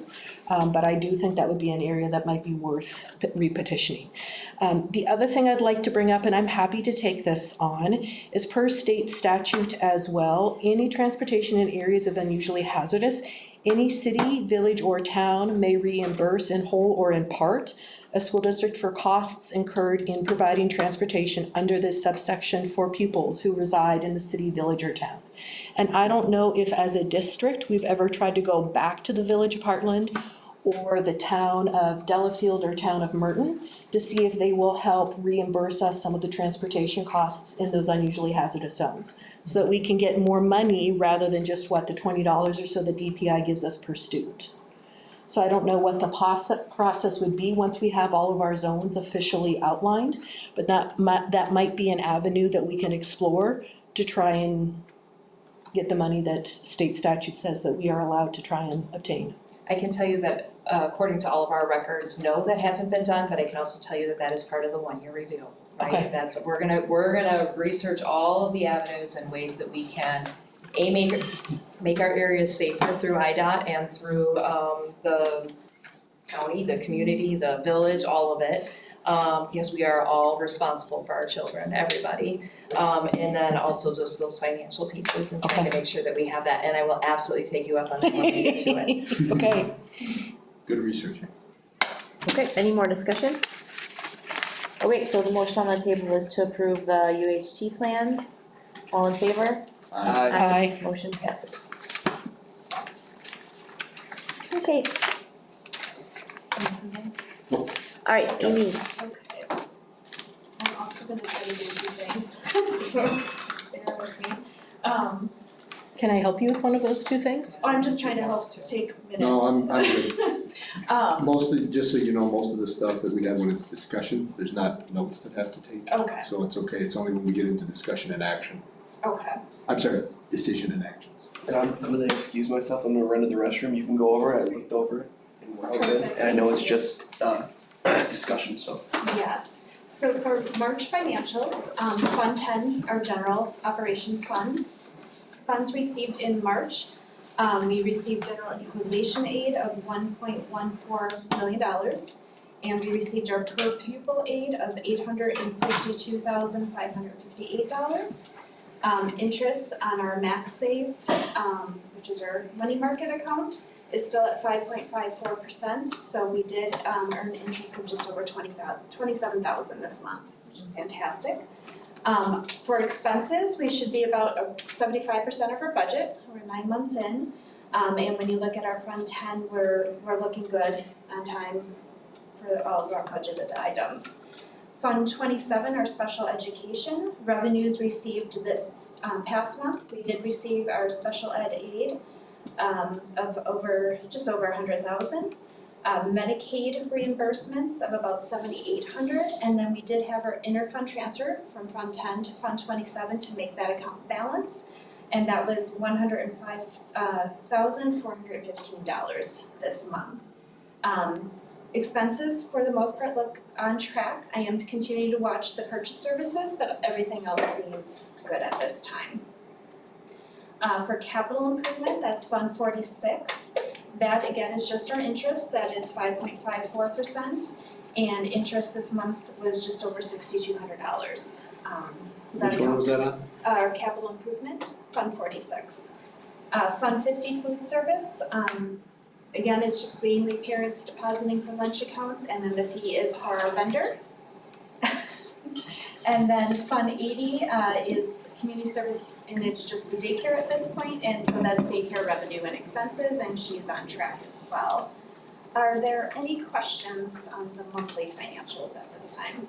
I have 2 quick questions. Sure. I couldn't write fast enough and listen. So the Fund 46 interest was, what was the number again? 6254. Thank you. And then the 27,000 in interest, 27-ish Yes. for the money market, was that, Yes. What? Go ahead. does that transfer into 46 or are we keeping that in Fund 10?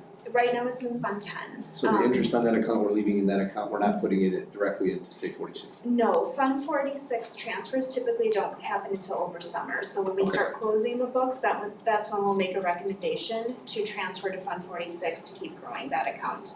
And that's only after we've basically closed the year end before the auditors come in. Okay, thank you. That was a Chris answered question, not a no question.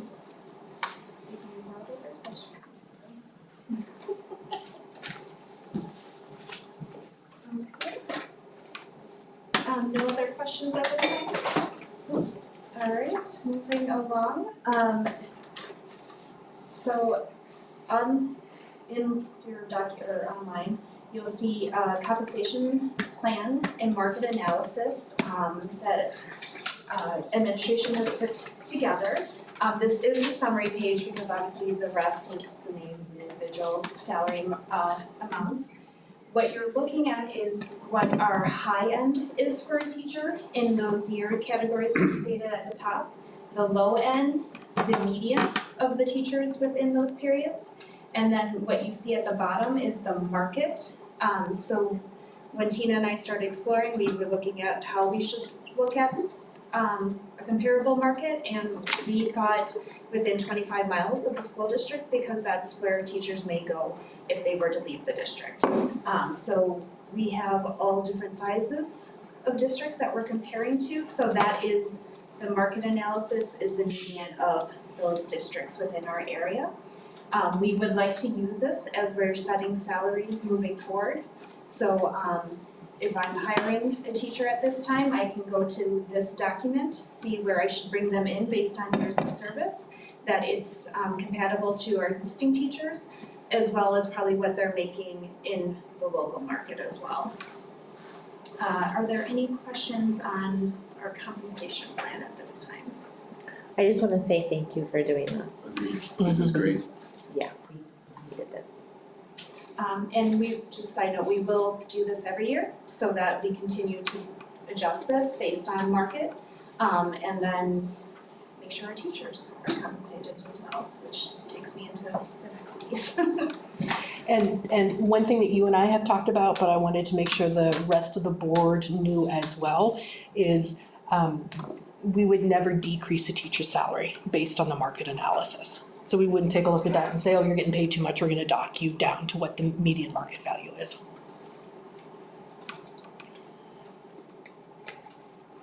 So if there's no other questions on the compensation plan, item C is a discussion and a decision on market adjustments. So as we did our compensation plan and reviewed it, we did highlight more than a handful of teachers that would qualify based on that market analysis for a market adjustment. And this is to close that gap to get them closer to that median level. You can see I have teachers anywhere from 0 to 4 up to 20 to 24 that we are looking to adjust. When I say adjusted in that last column, it's because that teacher is not a full FTE, so I did adjust them as if they were a full FTE to see where they were in that market analysis, and then we adjusted accordingly. So I'm hoping the board will review this document and consider market adjustments for the teachers listed on this. There are a handful of teachers, because of where they are in our market analysis, that will have multiple years because we cannot do it all in 1 year. Tina and I would meet with them individually to let them know that they're on a plan that might take 2 or 3 years to make that adjustment, but that we're aware of it and that we're working on it.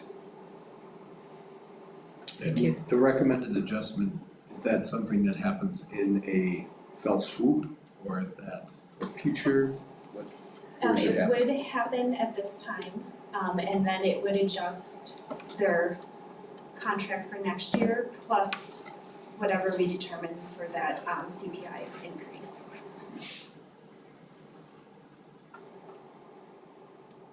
Is the administration taking into account performance as well, or strictly median income? We would obviously look at performance, but this is to get these teachers to where they should be, just based on that market analysis. So this is outside of performance at this time. Okay, I'm gonna make a motion to approve the market adjustments as set forth to the board. I'll second that. Discussion? All in favor? Aye. Aye. Amy, did you second that? I did. Market adjustments approved. This is a handout because this is something to say health benefits has been challenging. And last minute, up to date, Yes. like, Thank you. Thank you. So the first page of this packet is so that you can see, we have 2 plans in the district. We have a more traditional, I call it traditional HMO, and then we have an HSA. So when it says Plan 1 rate, that is our current. Plan 1 renewal is what our renewal is coming back at. I am happy to say, holy cow, I think Tina did it actually. Our original quote was for 22.9%. Tina had me ask if they could do better, and they did. They brought it down to 19.9. So we're just under 20%. So that is what we're looking at this time. The second document, and I apologize because I myself cannot see very well, but this is how they sent it to me. I prefer your Yes. version, thank you. But this is so you can see all of the options that we were looking at this time. Because we've only been on our own for 9 months, and the experience that our current carrier is able to give me is based on 6 months. We are recommending that we stay with our current carrier to get that experience, and that we have more time to look at these other options. If you have good eyesight, maybe Jeffrey, you can see on here, we were looking at potentially moving everyone to an HSA plan, but when I looked at that, it actually hurts people that are already on the HSA plan. It was a bigger increase, it was about a 21.5% increase. If you look at the captive, which we did have somebody come and do a presentation, which I still like that idea, but those increases were also higher at this time, and just because we don't have that experience for them to really look at our data. And then we did go out to bid to Anthem, and their increase was 40%. So at this time, it is a best case scenario for us to stay with our current carrier, not change the plans at all. So this will have no impact, little impact as far as the service that our employees are receiving. So it will be the same plan exactly as is. The only change that you will see is that the IRS minimum has moved from 3,000 to 3,200, and that's because we have to follow that IRS guideline. Otherwise, everything else is exactly what the employees currently have. That's for a high deductible health plan, Yeah. right? So that HDHP is what determines whether or not you can have an HSA account attached to it. So that's what she means by the IRS coming in. They make all of that determination for members. And the employee annual cost that's paid, that's broken down into 12 months then, right? Yes, so what you do see in one of those kind of in the middle is what it would cost an employee annually for a single or health plan or family plan. So you do see that difference, and then I did provide you also what their payroll deductions would look like. Down there, okay. Yes. And that's over the, per month, okay. I'll say, because in preparation for this, I looked through my family's benefits. And this is less for a family than what we're paid, and with my husband's employer, they pay 60%, we pay 30% on the deductible. So the fact that we have an 80-20 breakdown, I was quite pleased. So, just for context. I think you would find that, I mean, I think everybody that's in anything to do with insurance would tell you that corporate is totally different than education. And educators will tell you it's because we're paid less, and this was part of that when we were doing all the bargaining that was going on back all those years ago. I look at this, and Amy and I sat together at the table and I pulled the calculator out and right away, because we're going to ask you here in a couple of minutes about CPI, right?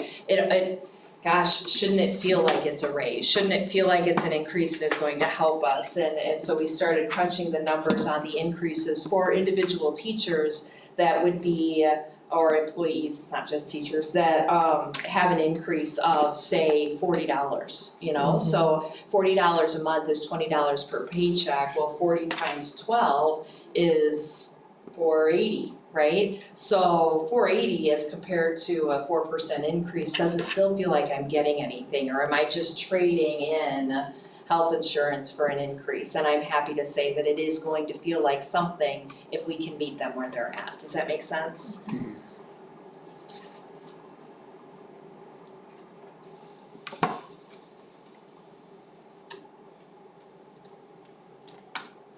I was really looking forward, though, to switching to the captive. That sounded so awesome. Yeah, something to definitely discuss, but remember the reason why we're increased is utilization. Yeah. And so in a captive, as a self-funded entity, would that really be beneficial for our district? I think we have to have another year's worth of information. I think that's what we agreed on as far as, let's I really understand the figure it rationale, out. but slightly disappointed.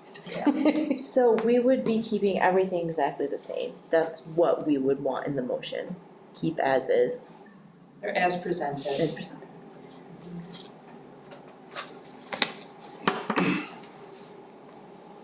Okay. I make a motion to approve the health benefits as presented. I'll second that.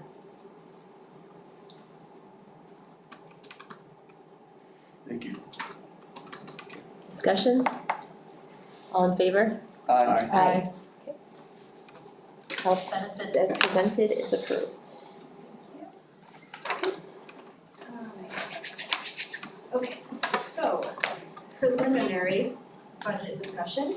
I presented this at finance. So a little background, as you know, we're in our second year of the state budget, so we do know a little more than we did at this time last year. So our revenue limit per pupil will increase by $325. So if our pupil count stays the same, it's about just over $300,000 that we know we will get on top of what we've had in the past. The per pupil, this is just a reminder, that number did not change, so that is at the $742 per pupil. And then again, just a reminder, our special education reimbursement is at 33.3% roughly. So we do not get as much for our special education, which is why you see those fund transfers. I also gave you an enrollment history projection because our budget is based on enrollment. So that is the most important variable when I'm looking at budgeting for next year. At this time, we're not anticipating a big decline.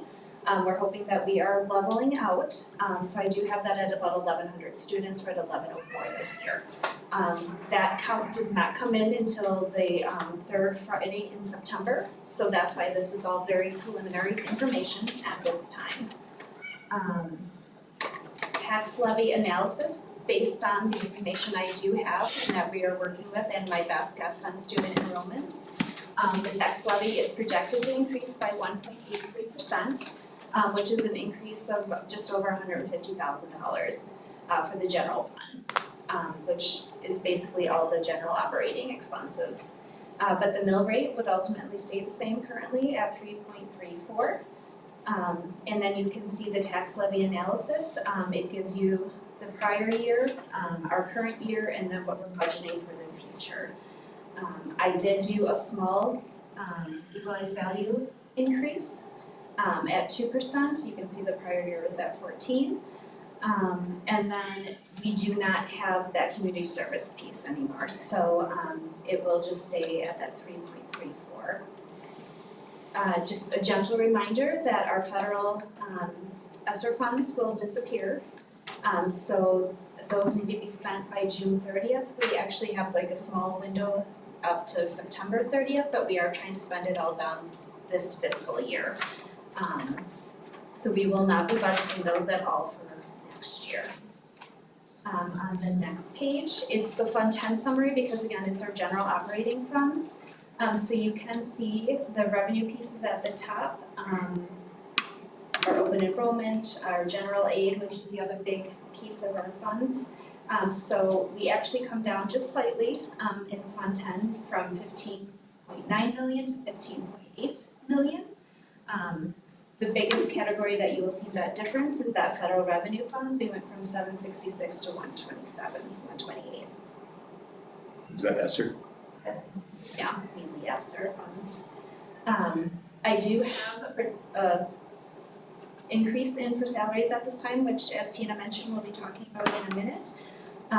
As well as I did budget, because I can't change it because I had already presented to finance, I did have a 25% increase in for healthcare or health benefits, so I'm happy to say that's down to 20. So we're saving money already. And then Tina and I are literally going through each department budget line by line and looking at everything. We are trying to do the zero-based budget, and we're trying to, since Tina's new, really look at where we want those dollars and what makes the most sense. So Tina and I have been meeting weekly, looking at each budget in detail, making some adjustments, and then adjusting the budget based on that information. So at this time you can see, even with all of that, we do have a balanced budget. If you look on the final page here, fund balance, right now I'm just keeping the same. I'm not suggesting that we spend any money down at this time. If we ever spent fund balance, it would be for a one-time cost. I don't want to get into a situation where we're using our fund balance for operating costs. It would be more for a major improvement or something along those lines. And then I did just put in the budget reductions that we're aware of. Because of ESSER funds going away, we are removing have removed two of our building subs from the budget, and then we had the daycare on a slow decrease, so that is the other reduction at this time. I am happy to say that we are able to keep our coaches, our reading interventionists, people that had been budgeted to ESSER, and then two building subs. So we are doing everything that we need to for the best of our students. And then the budget breakdown by categories, just so you can see visually what that looks like. So right now, with the budget as it is, we're looking at about 70% of our budget for salary and benefits, and then the rest is for operations. Are there any questions on the preliminary budget? I will bring this back in May, and it would need to be approved by June, just so that we can start the year with a preliminary budget. But remember, the final budget is not approved until October. So when we do the annual meeting in August, it's still preliminary, but we'll have some additional information, but the October meeting is really where everything comes together. But at this time, I'm not seeing any issues or concerns, so. Are there any questions on the preliminary budget? I just wanna comment that for me, it's so joyful to see all of you like, yeah, I know what she's talking about. It's such a great moment because you're a great teacher, right? I mean, like, she has taught and brought us all through this to get us to this place where we're understanding, we get exactly what we're talking about, and I think all have a really good grip on where we're headed and what we have going on. So kudos to you for the way you present and educate all of us on the nuances of school finance. Thank you, Amy. I actually had a question that I thought of percolating since last Monday's meeting. So I know that we didn't ask as much through our tax levy as we could. If we did maximize our tax levy for the next upcoming fiscal year, any money that, I mean, it'd be nice to know what the district's wish list would be as to what programs we could add, where could we invest money back into our curriculum or our students or our buildings. Because we're fortunate enough to not necessarily have to use our whole tax levy for the bare basics. And then I guess my question would be is, if we did maximize our tax levy and we didn't have any specific curricular or salary needs for that, I assume those could just go into our fund balance to help build our fund balance towards future years, is that correct? Yes, Okay. but just so you know, the budget as presented is maxing that, because with the Okay. loss of ESSER and the increase, those Okay, are two different numbers at this time. So, Okay. This is maxing the levy, okay, currently, but Okay. obviously as things change, okay. but that is a good discussion moving forward. Because I'm sure every department has a wish list. Yeah, I'm sure. Okay, But yes, any money that is left at the end of the year, it is either transferred to our capital improvement fund for a very specific item. Otherwise, it does go into fund balance, which is how we've grown our fund balance to over $4 million. Okay. So that is where that would end up. which is why we're one of the few districts that didn't have to go to referendum. So thank you to our prior board members and business managers who got us here, because that's, it's years of hard work. So if there's no other questions, this is where the ask comes in. So this would be looking at employee compensation for the next school year. Contracts typically are prepared in May for teachers. So I am bringing an ask at this time so that when I do the contracts, I can include that information. It just helps teachers at this time of year. So I did include a salary increase history. I did add to a previous document that a previous business manager had been using. So you can see over the years where market adjustments have been, what CPI was, and what that percent increase is what the district ended up giving.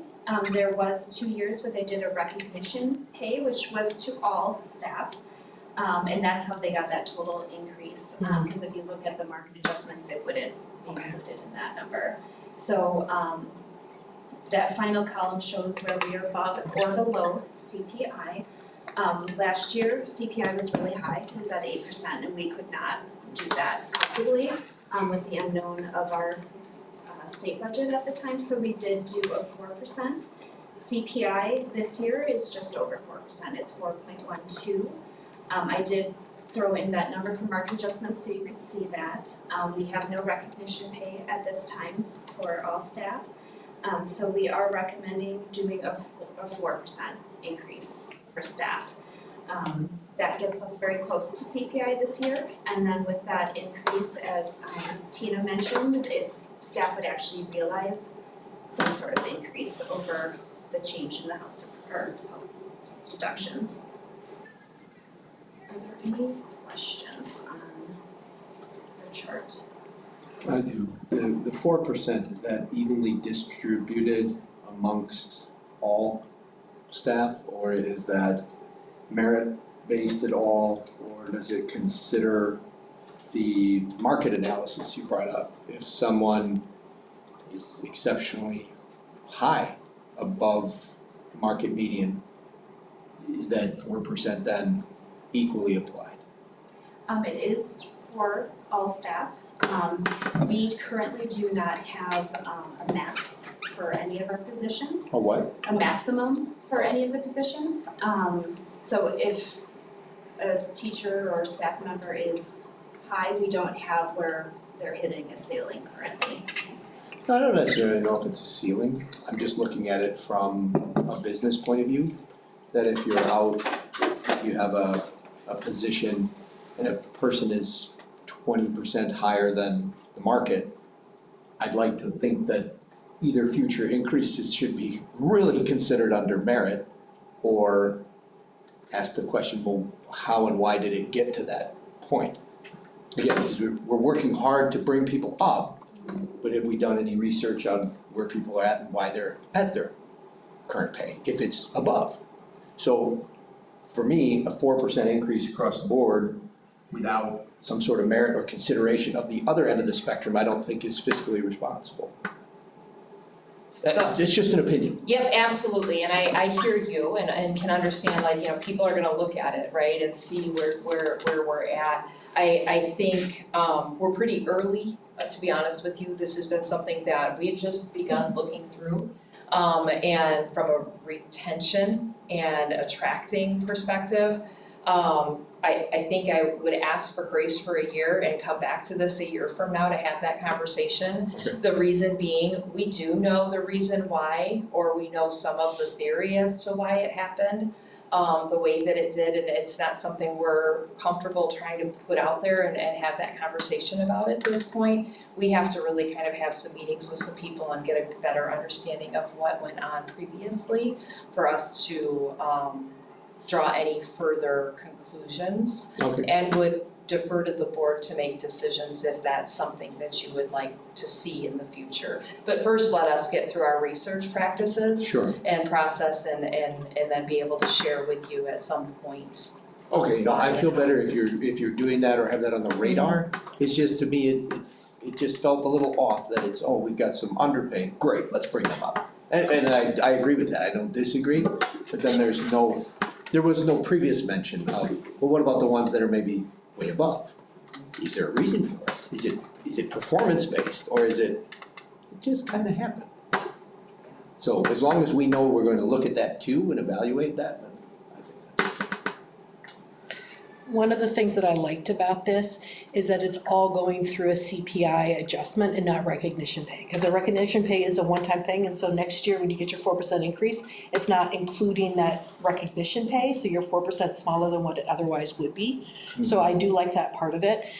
If we do have extra funds at the end of the financial year and we're making a decision, Amy, about putting some into Fund 46 versus our other long-term fund, is that ever an opportunity where the administration would look and say, do we want to give some merit-based one-time? I don't know. And based on, it can just percolate. Sure, let it Yeah, percolate, yeah. because I think that kind of practice is what gets you into To the this trouble to begin situation. with? Okay. Is because it's, if it were a systematic and there was a process. Well, that is- exactly. Yep, Yeah, so- it wouldn't be based on you always wear pink and I love pink. It would have strict criteria. Yeah. Right, and I'm not saying that at all, Yeah. it's like, I give us some time to Okay, kind of go yeah. through this. Certainly that is one way we can do that. Mhm. But I'm always Yeah. gonna say, what do our children need? Yeah. And they need great quality teachers, right? Exactly. And That's so how we got to where we talk about are. where that's at. Yep. Okay, perfect. Okay. So So I'll make a motion to approve the proposed 2024-2025 employee compensation plan. I'll second it. Discussion? Okay, all in favor? Aye. Thank you. Okay, the final piece for me, is, we are looking at making some security updates, to our services as well, as cameras. My understanding, just a little history, is that most of the cameras and things in the district were purchased with grant funds many years ago. And this is the beginning of, making a sustainable plan for replacement of those items, and we're going to spread it out over a couple of years. I'm bringing this to the full board because we do have funds in our technology budget, but this particular item was not budgeted for this year. So that's why we're trying to, take advantage of the fact that he has, or they have, additional funds available at this time, to update some of the cameras in our security systems. So when you look at the proposal from Verkada, it does include 4 check-in stations. The current check-in stations, I'm I guess unhappy to report we've been having some issues with. It's a 10-year-old software. The software is managed by that company, so our IT team cannot even do updates and maintenance at this time. So every time we need help with that software, we have to put in a ticket and wait for somebody to help us. So if you come into office and the system is acting goofy that day, it might take a minute to get you checked in and things. The new system is actually managed by our Verkada, and the vendor that Verkada selected was the lowest bid, which is Skyward, which is also the software that we use here.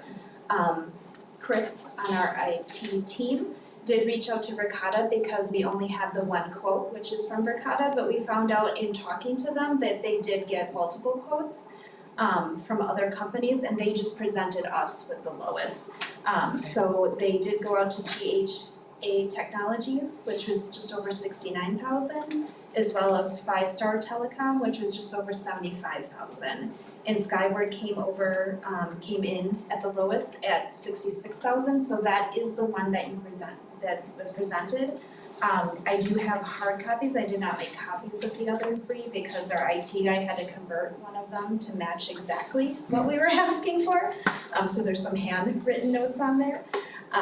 But yes, there were 3 bids. They just didn't present them as 3 separate bids. They just gave us the lowest bid. As far as security goes, obviously that's always a concern for us here. We have had just a couple of incidences where we wish we had better cameras in spots outside. So Tina and the IT team have looked at some of those key areas that we wanted to start with first for these better cameras, and then just updating that security system in each of the offices. There are 4, because we currently don't have one in the district office, and we do have a separate entrance. So we want one in our office as well, so that we don't have to walk them over, that we can do it and handle it ourselves when we have vendors or whoever walk into the building. Are there any questions on the Verkada security updates proposal?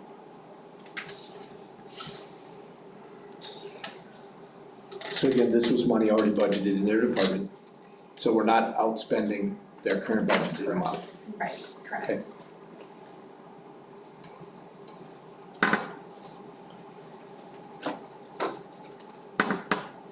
No more questions for me. I'm gonna make a motion to approve the security update services as presented. Second. Discussion? All in favor? Hang on a second. Oh.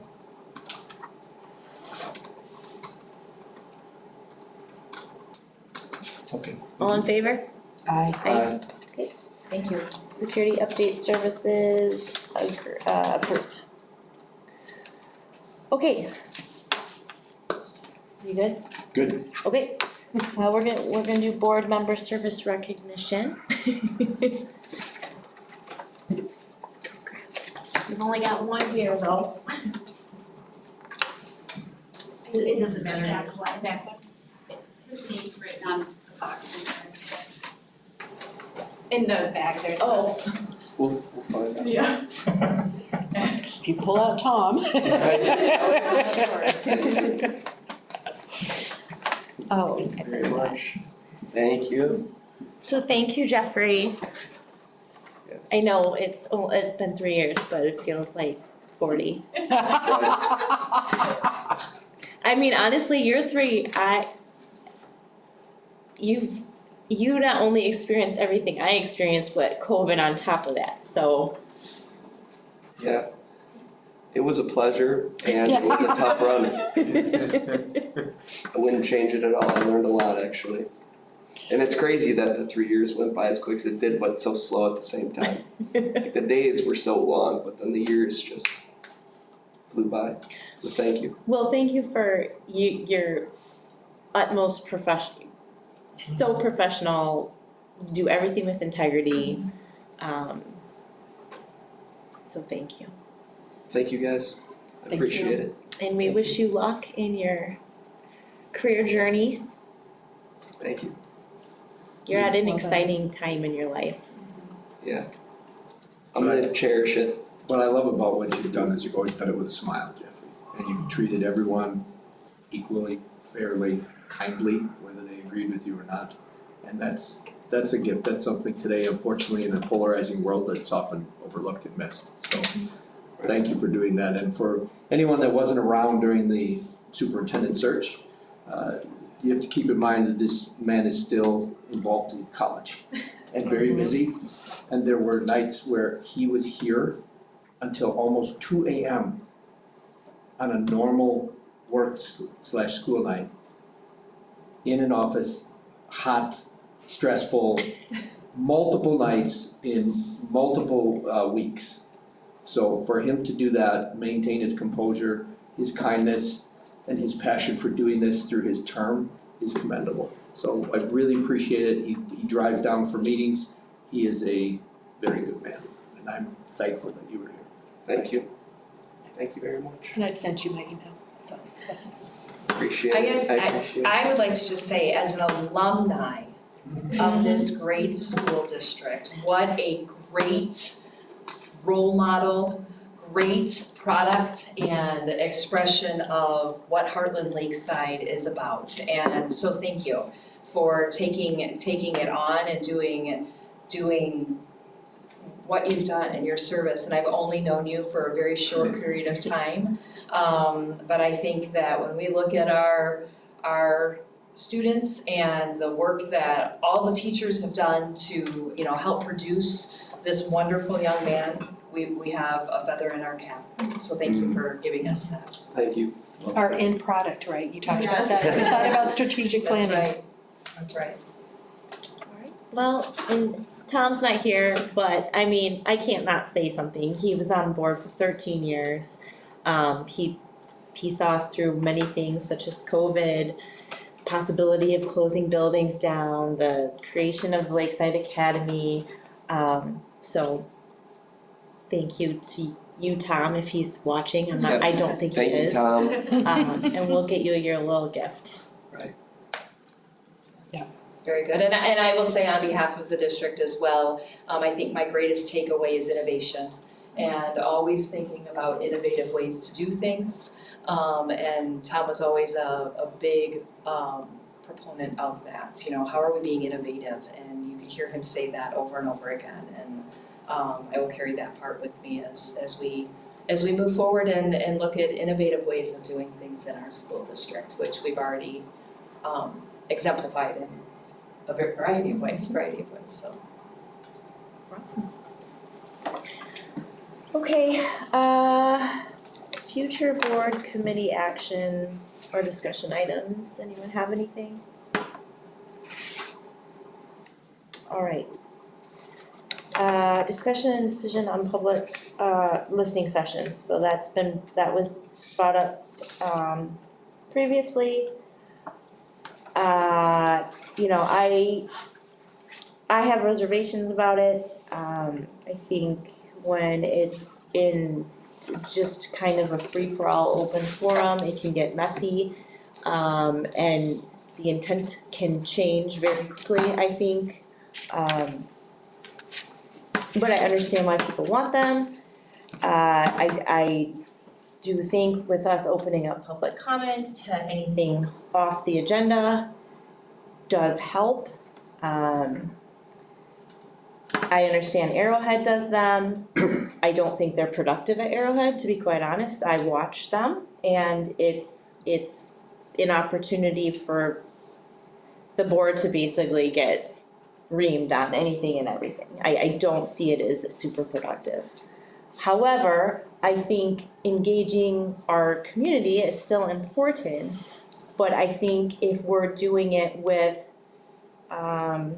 specific intent in terms of like topics and having, we're gonna obviously go to the public for our strategic plan. We went to the public for our superintendent. I think that that's important, and if we're doing those, I don't know if it's necessary for listening sessions.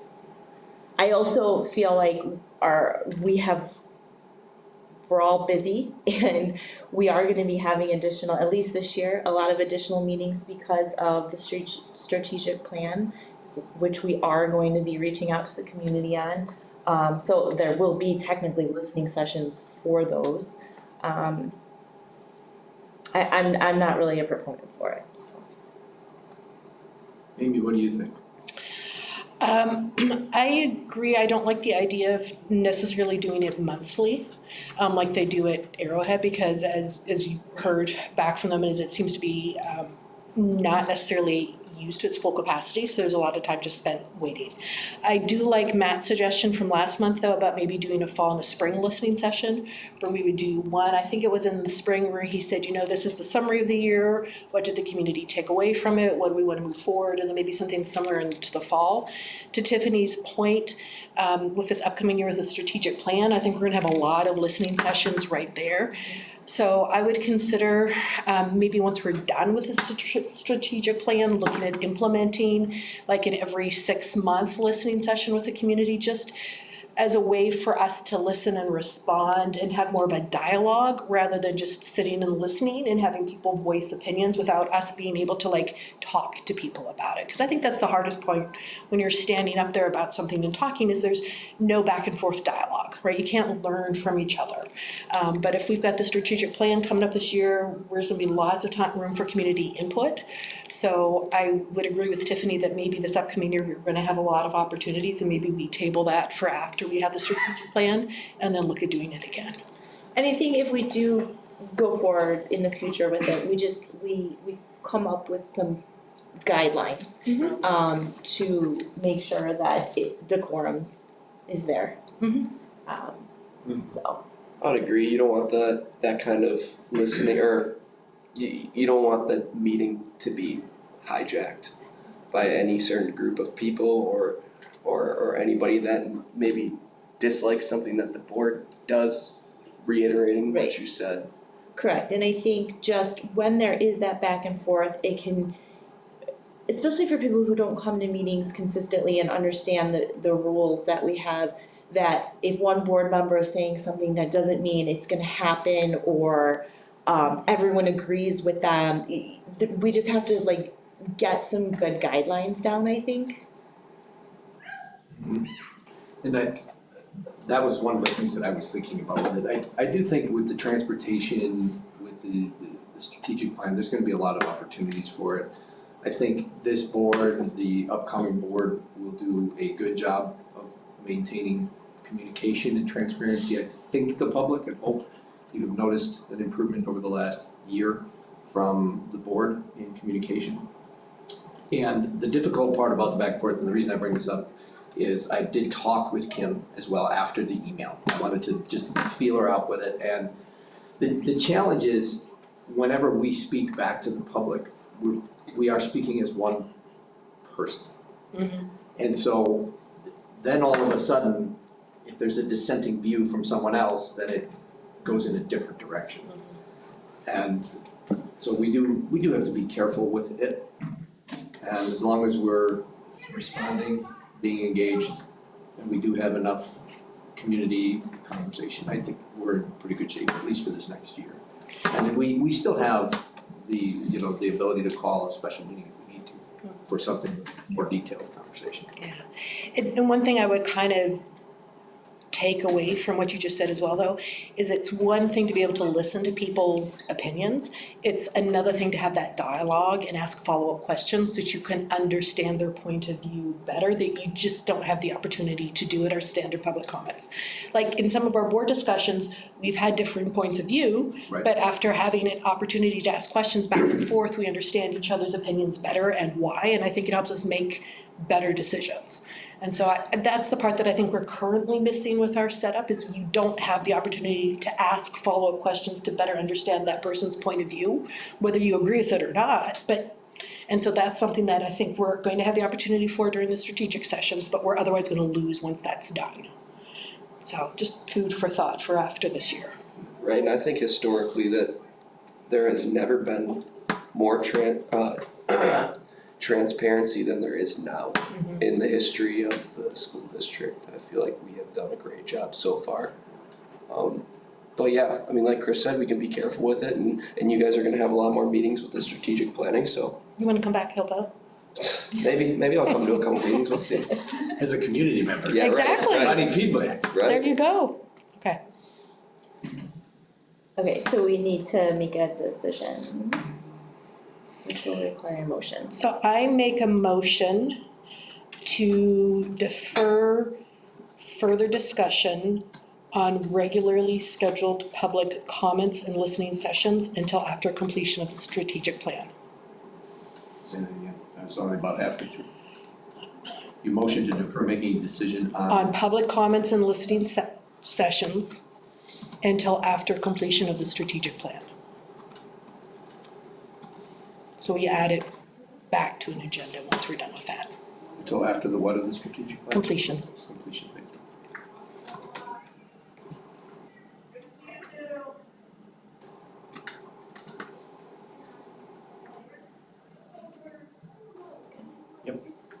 I'll second that. Discussion? Okay, all in favor? Aye. Aye.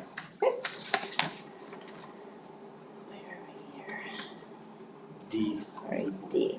Alright, discussion and decision on 2023-24 private pay transportation agreement. So what this is about, guys, is that we have been receiving some feedback. As these hazardous plans are getting approved, people who have been paying for the bus are now suddenly in hazardous zones and they're wanting reimbursement.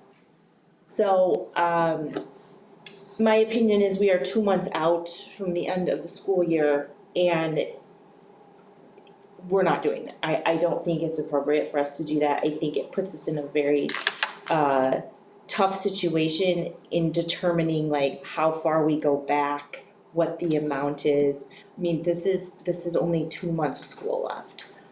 So I would suggest that there are not reimbursements for this year.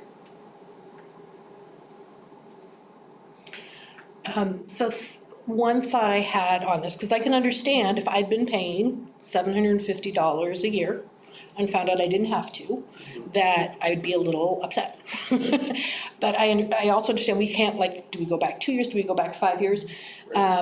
One idea I had is maybe for those families who now are not going to have to pay but were paying. Sorry, I'm not gonna have to pay. No, I was just thinking about if they were still within a hazardous zone and we're charging less, we could give them credit. So in other words, we're not billing them for future years while they're still in the district. But that's a little bit different than what you're asking for. How many people have had this concern? I don't know Doing- off the top of my head. That's fine, and you shouldn't have to know that, I was just curious if you did. So I guess it's one of those It's been situations. more than one. Right. Put it to you that way. Do we have a sense on how many families have requested? I've had a few, like, probably upwards Half a 5 to dozen? 10, Okay. yeah, and I think, I agree, we have provided the service for the majority of the school year under the current understanding that they were not in a hazardous zone. Right. So because we have found this, doesn't mean, because it hasn't even been approved until tonight, and then, will it be approved at the DPI I feel like you're on the right track. Does my heart hurt for people? Yeah. Yes. Am I sorry for the decisions that have been made? Yes, I feel badly for that, but that's why we're doing the work that we're doing, is to get it right and to be able to not have to do this to people any longer. But at the end of the day, we did provide the service under the guise and understanding of the unusually hazardous zone. So we just ask for grace and forgiveness and grovel. And if said service was not completed like it was, they would still be paying, so. Correct. It's correct. And I think going forward, as we review for next, the year that we're gonna finally come up with a solid plan, I think we probably need to, do we feel like we're gonna have all hazardous plans reviewed before that? Or it's gonna evolve occasionally, right, over the years, that Well, we're gonna sure. have to continue. So we should have some sort of policy in place to take that into account, so that those issues don't arise again. Well, as of tonight, those are not, even though the board approved, they're not approved until they're approved by Right. DPI. And how long does that typically take, any idea? It can take up to 60 days, so I plan on sending them tomorrow. Okay. But they do have up to 60 days to approve it. And then we do have at least one more series that we're trying to get the Waukesha County Sheriff to look at, and then hopefully that comes to the board in May. And then again, 60 days until those are. Sure. Tiffany, I agree with you on not doing it for this year, again, especially at the end. I don't know how you can reimburse because it's technically not approved. You can't reimburse something that's not approved yet. Just from a common sense, it's not approved yet. But I do agree for the future that I think it does make sense to have something in place so that if we halfway through the school year identify a hazardous zone that gets reviewed by Waukesha, gets approved by the board, gets approved by DPI. My suggestion at a later date when we do it would be to prorate then the remainder of the year. Because then at that point it is classified as an unusually hazardous zone and it should be provided free at that point. But prior to the day it gets approval from DPI, it was not a hazardous zone. I like that idea of prorating. So that makes We know that there's sense a change, to yeah. me. To refund it, no, that doesn't make any sense, but prorate, because up until that point, it was not an approved zone. Yep, so that will be part of that whole 1-year review. I will say that Hartland doesn't really have room for growth. So I can't imagine that we're going to have a bunch of new hazardous zones created, because we do intend to go through all of the area to ensure, but traffic flow could change, there could be It could go backwards. a variety of reasons. They could come in and put in big stoplights and do other things too, Yeah. that could change a hazardous zone classification, it could go the other direction. So we'll take all of that into consideration, and I appreciate that thought process and discussion. So I'd like to make a motion to leave the, I don't wanna say leave. I'd like to make a motion to, how do I word it? Leave, I guess, leave the current pay for transportation as is through the remainder of the year. As far as the reimbursement, I don't want a motion to not I want to leave it as is what I'm saying. Second. Let me write it first to make sure. Yeah, please, and then read it I back. hear ya. I was even thinking of a word of deny, but I mean, that's. I don't know. Sounds a Refund, do do harsh. not refund. Do not read. You have to do something to that effect, because otherwise it You have kind of to? goes into E. I think so. I Because agree. otherwise I feel like it melts into E. Okay. We have to amend it. In a second. Don't approve, don't second it. Crickets. It already was. Who seconded it? It was Jeffrey, seconded okay. by me, so where are we at? We'll have to vote, We're gonna have to amend it. Yeah, You could or just shoot it down. just shoot it down, right? All in favor? no, Or discussion? All in favor? no, Nay. Okay, motion fails. I'll make a motion to not provide reimbursement requests for the 23-24 private pay transportation agreements. You say not provide reimbursement? Reimbursements. And then you said for the. 23-24 private pay transportation agreements.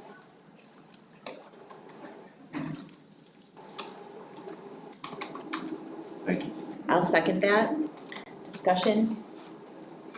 All in favor? Aye. Okay, motion passes.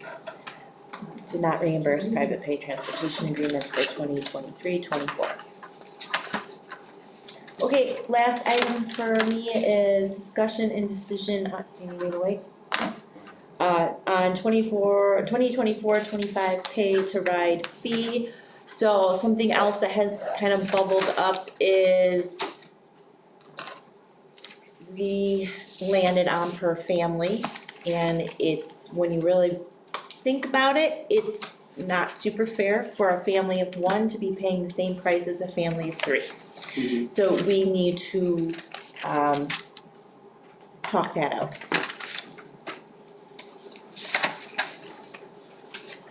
Do you have a suggestion? Or what's your thought process behind it? So my thought process is, obviously every family has a different amount of students that they're paying for. So I think we have to cap it at a certain amount, even if there's families of 5 and 6. Like, I don't think we go like per kid all the way up. I think we cap it at a certain amount, probably 3, because that's a pretty, I feel like, normal number for a family, kid-wise.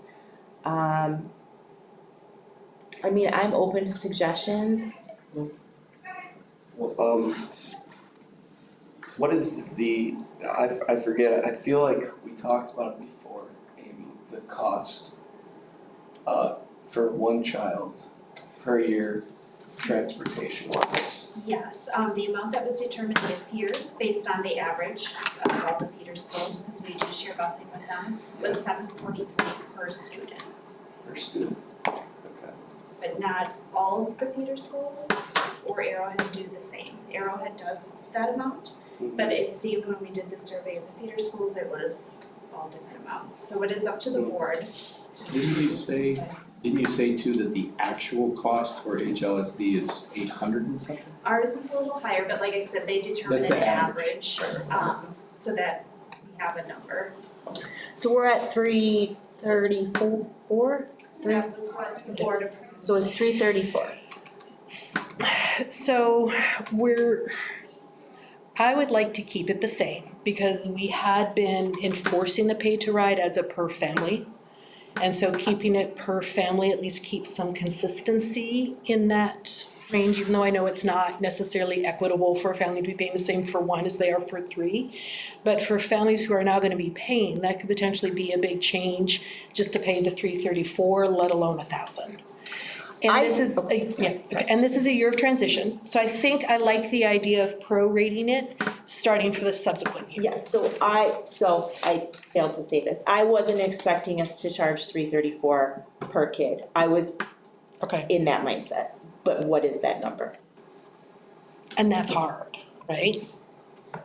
So that's why I like the idea of keeping it as is, and then looking at prorating for next year, saying it's gonna be per child, and capping it. Because as is, we're already gonna be getting more money than what we had been getting for transportation, because we're gonna have more families that are outside the 2-mile radius, aren't in an unusually hazardous zone. Maybe.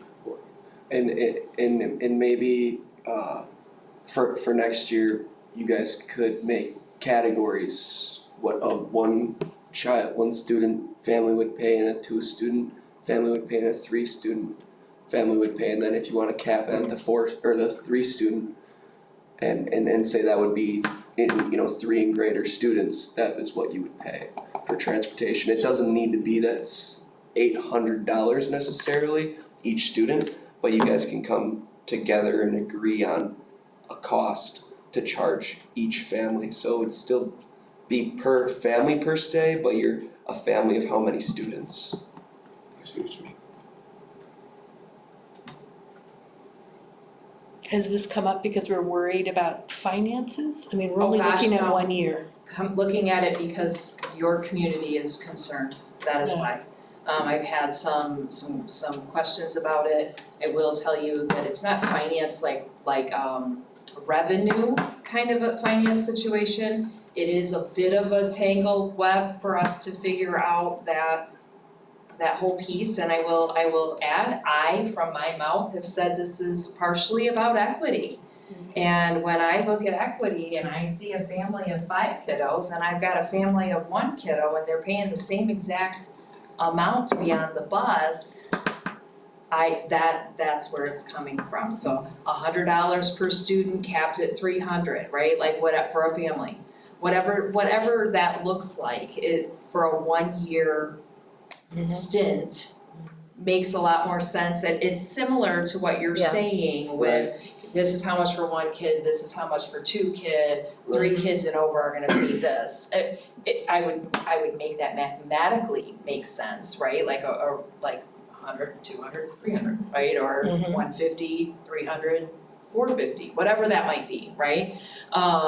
But it certainly is coming and being generated from the public, with the understanding that as we go through this process, we will meet as a group and have the meetings to set an amount. And I know that one of our area districts just approved 2 months ago $600 per kiddo on their bus to school. So For next year? for next school year. So certainly something that we have to look at in the future. I think we owe it to ourselves, to the process, to do this year thing, right? Do this for a year.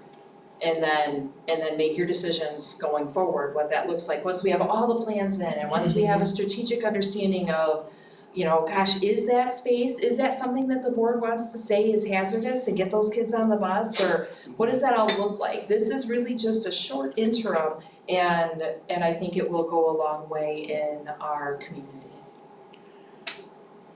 And I think it doesn't make a change when we do finalize our plan, it doesn't feel as abrupt when we go from family to potentially pupil.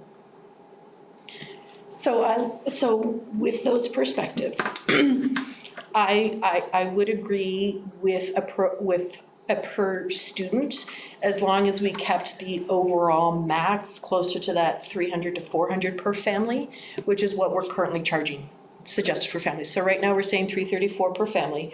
So if we were to say 100 per student or 150 per student capped at the total for 3 kids, then that to me in my mind still seems fair, and we're not changing the game too much on our constituents by going from $334 per family up to $1,000 per family. Right. Yeah, I never thought that would be something we would do. Because I was like, oh my goodness. No. Okay, yeah. No.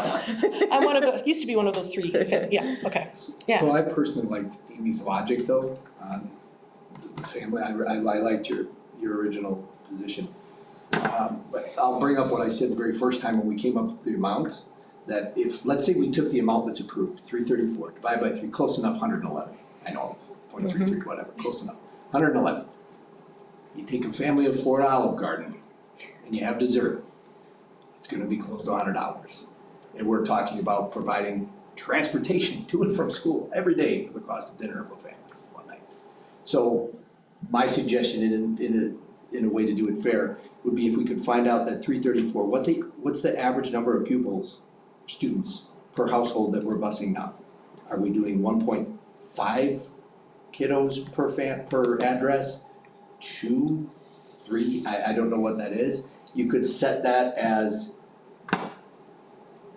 that's the average, and then if you have more than whatever that number is, it goes up to the ceiling. If you have less, it goes down to whatever that would be.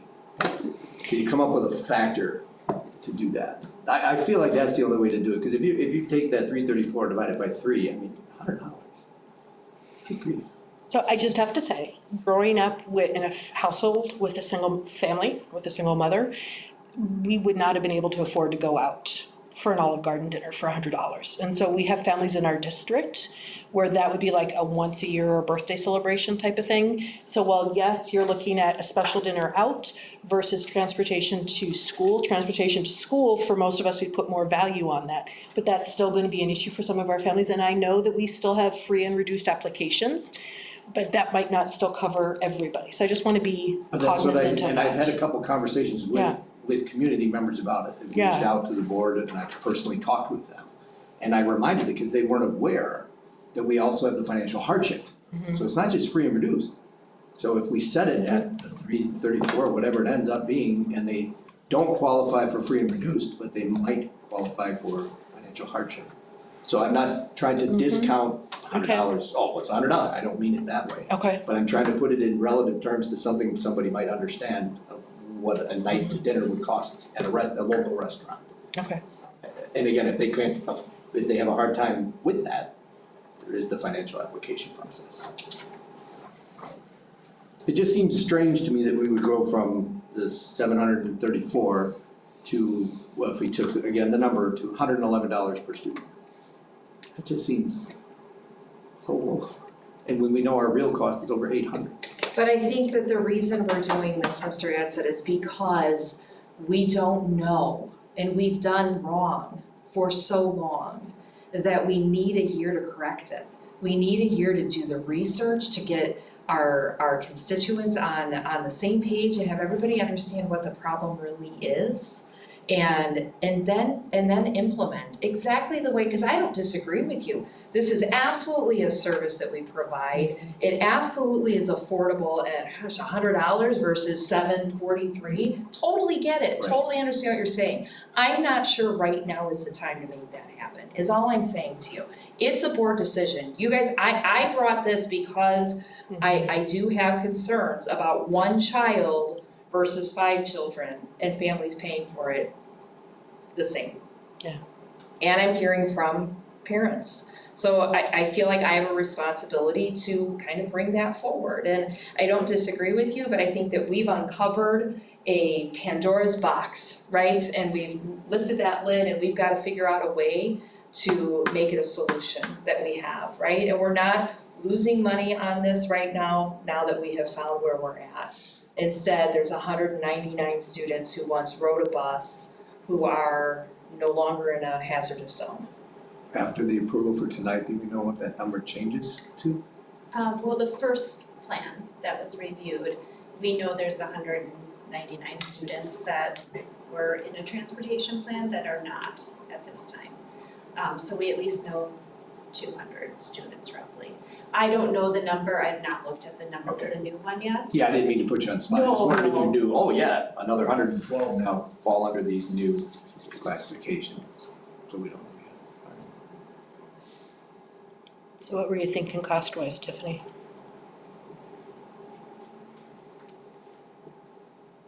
In the like, not over 200.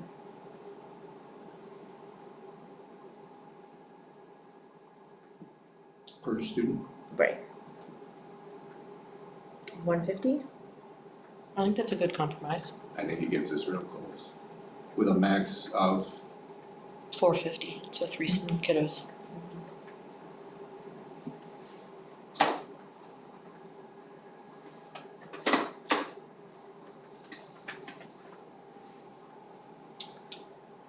are you guys comfortable with the ceiling being higher than what we had originally thought last month? I think that's a good question. Thank you for asking. Because we already told families, right? Yeah. And now there's That's why I'm gonna be, asking. yep, That's why I I'm think it's good. I think it's a good question. So then that would drop it down to about 100 or 110. And to If keep the the- mouth easy, it'd be For 100. 111 if we take it. Or do we implement something like Jeffrey said, where it's a minimum of X, and you just tier it? So one student is 200, 2 is 300, 3 or more is 343, or 334. I still don't think that is fair. It's not, people are gonna be upset by that.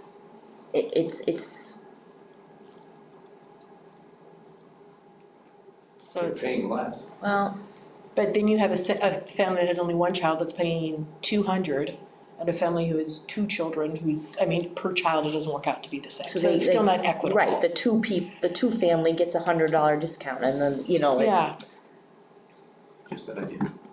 yeah, no, good No, idea, yeah, but. no, I hear you. So 110 a student? I think that's what we need to do, because that puts us right at the 343 mark. So we're not 330. we're not going back on our total, Right. but we're adjusting to be fair per student. I think that's a nice compromise.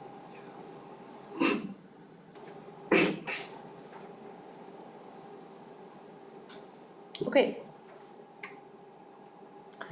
So you said 110? Well, there has to be a motion. So I'll make a motion to change the 24-25 pay to ride fee to $110 per student with a maximum of $330 per family per year. For 1 year. And it's the 24-25, so we should be good. Second that motion. Alright, so I have, just let me read it back to make sure I have it correct. Need a motion to change the 24-25 pay to ride fee to $100 per student with a maximum. 110. yeah, he wrote it right, he said. Oh, okay, that's okay. $100 to $110 per student with a maximum of $330 per family per year. Do we need the per, was the per year on there, or did you take that off? No, it was, she said for the year It- 24. Yeah, so that's right, so you don't need the per year. Okay, That's, I think that's what you and Tina mentioned, alright. Yeah, and you seconded it already? Yeah. You got that? Yep. Okay, discussion? All right, all in favor? Aye. All right. Motion passes.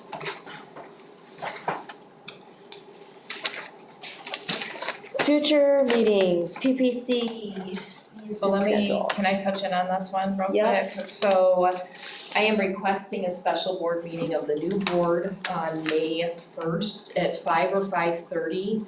Here's why, we have open enrollment seats that we need to accept. We are like the second and third choice on some of our seats. I want us to be able to say yes right away to the families. And so in order for us to do that, the last day is April 30th. It opens on the 1st. So I'd like to have a meeting on the 1st. It's a special board meeting. It's a quick one. I am wondering if you would like to look at committees that night, or if you wanna wait until the 5:20. The reason I ask that is because then otherwise it's just Chris and I meeting for PPC during the month. It's different because you guys are both finance. Chris and I can just meet, but is it a committee and do we just wait? It's your call, how you wanna do that. I'd recommend waiting. Waiting. I don't think it's fair Okay. for me to do it by myself. I don't mean the work, I don't care about that, I just mean to represent a working committee by myself, I don't think it's right. Okay, I would agree with you, I just feel like the board needs to make that decision. The second thing on that is, I'm ready for the 3s and 4s, for the series that we've gone through. Oh. So why don't we take this month to take the time, because the 3s and 4s are the, non-certified and certified. They are the same across the board with the exception of about 7, so it's gonna look a little funny, but I'll get that to the board by the end of this week. And then you can take the month of May to review them, and we'll go through them. PPC, we've already been through them, so we'll bring them for the first reading, but we'll give you plenty of time to review. perfect. Fair enough? Okay. So that special board meeting will be May 1st, and it'll be literally 10 minutes, just a quick, let's get together and say, yes, we're accepting all seats, if that's what you wanna do, I would advise that. At 5 or 5:30, Your time works for me that day. 5:30 for me would probably be better if I'm coming from Madison. that's what I thought. You gotta figure out committees at that meeting then too? No, that's happening at the May meeting, we're gonna take May to review the 3s and 4s. So there won't Officers. be any committee meetings in May? I think we can still have the finance committee meeting, because we Yes, still it's have still 2 those people two. on the finance. And then you'll do all the other stuff at that next May meeting. Yep, so, Okay. so the May meeting, you guys will take your seats, we will reorganize and nominate officers, and then we will appoint committees. Okay. 5:30 it is then, Chris, that works best for you? Special board Chris? meeting Wednesday, May 1st, correct? Correct. Matt, does that work for you? Yeah. Okay. All right. Okay, Higher May numbers, 1st, higher 5:30. Okay. So does that go, it wasn't on the minutes initially. So are we just putting that in there?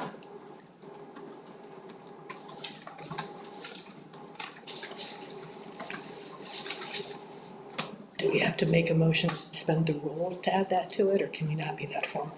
That one will be on. Okay. Then, My past practice has been if there's a meeting that we know we have to We have, can we just just put it. schedule it, yeah. Yeah, cause we're just, We're not deciding on anything. right, we're just scheduling. Scheduling, so it's probably fine. Okay. Okay. So then the PPC meeting we'll have after, and we'll assign it after the standard meeting. Yep. Once we select a committee. See if we can sneak one in before the following.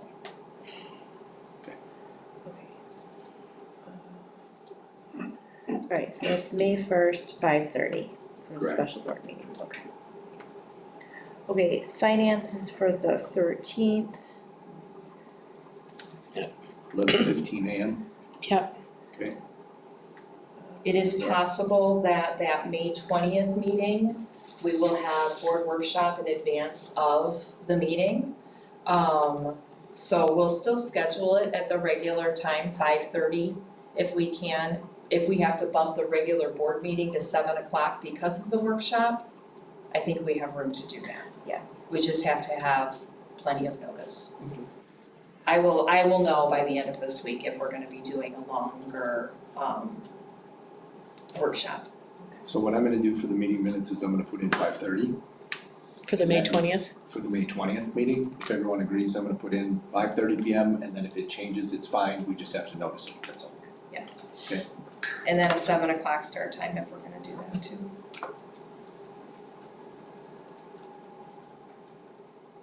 Yeah, I'd rather have that extra cushion, just because I feel like this training is important. Yes, I agree. So May 20th, 5:30, okay. Oh, good, should we adjourn? Do you wanna call it? I make a motion to adjourn at 9:17 p.m. I'll second it.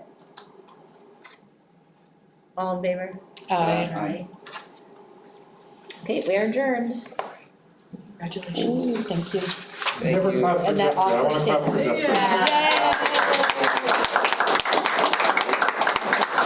Jeffrey, take your cake home. Yes, please. There is a lot of getting. Don't take it till I get it. And I know, I'm that gonna offer take still it. stands. I know when your career trajectory, Yes. and what you're going to apply for I in live the in a future. family with flaming. The other thing I was gonna talk to your dad asparagus. earlier, it might be cool to have on your CV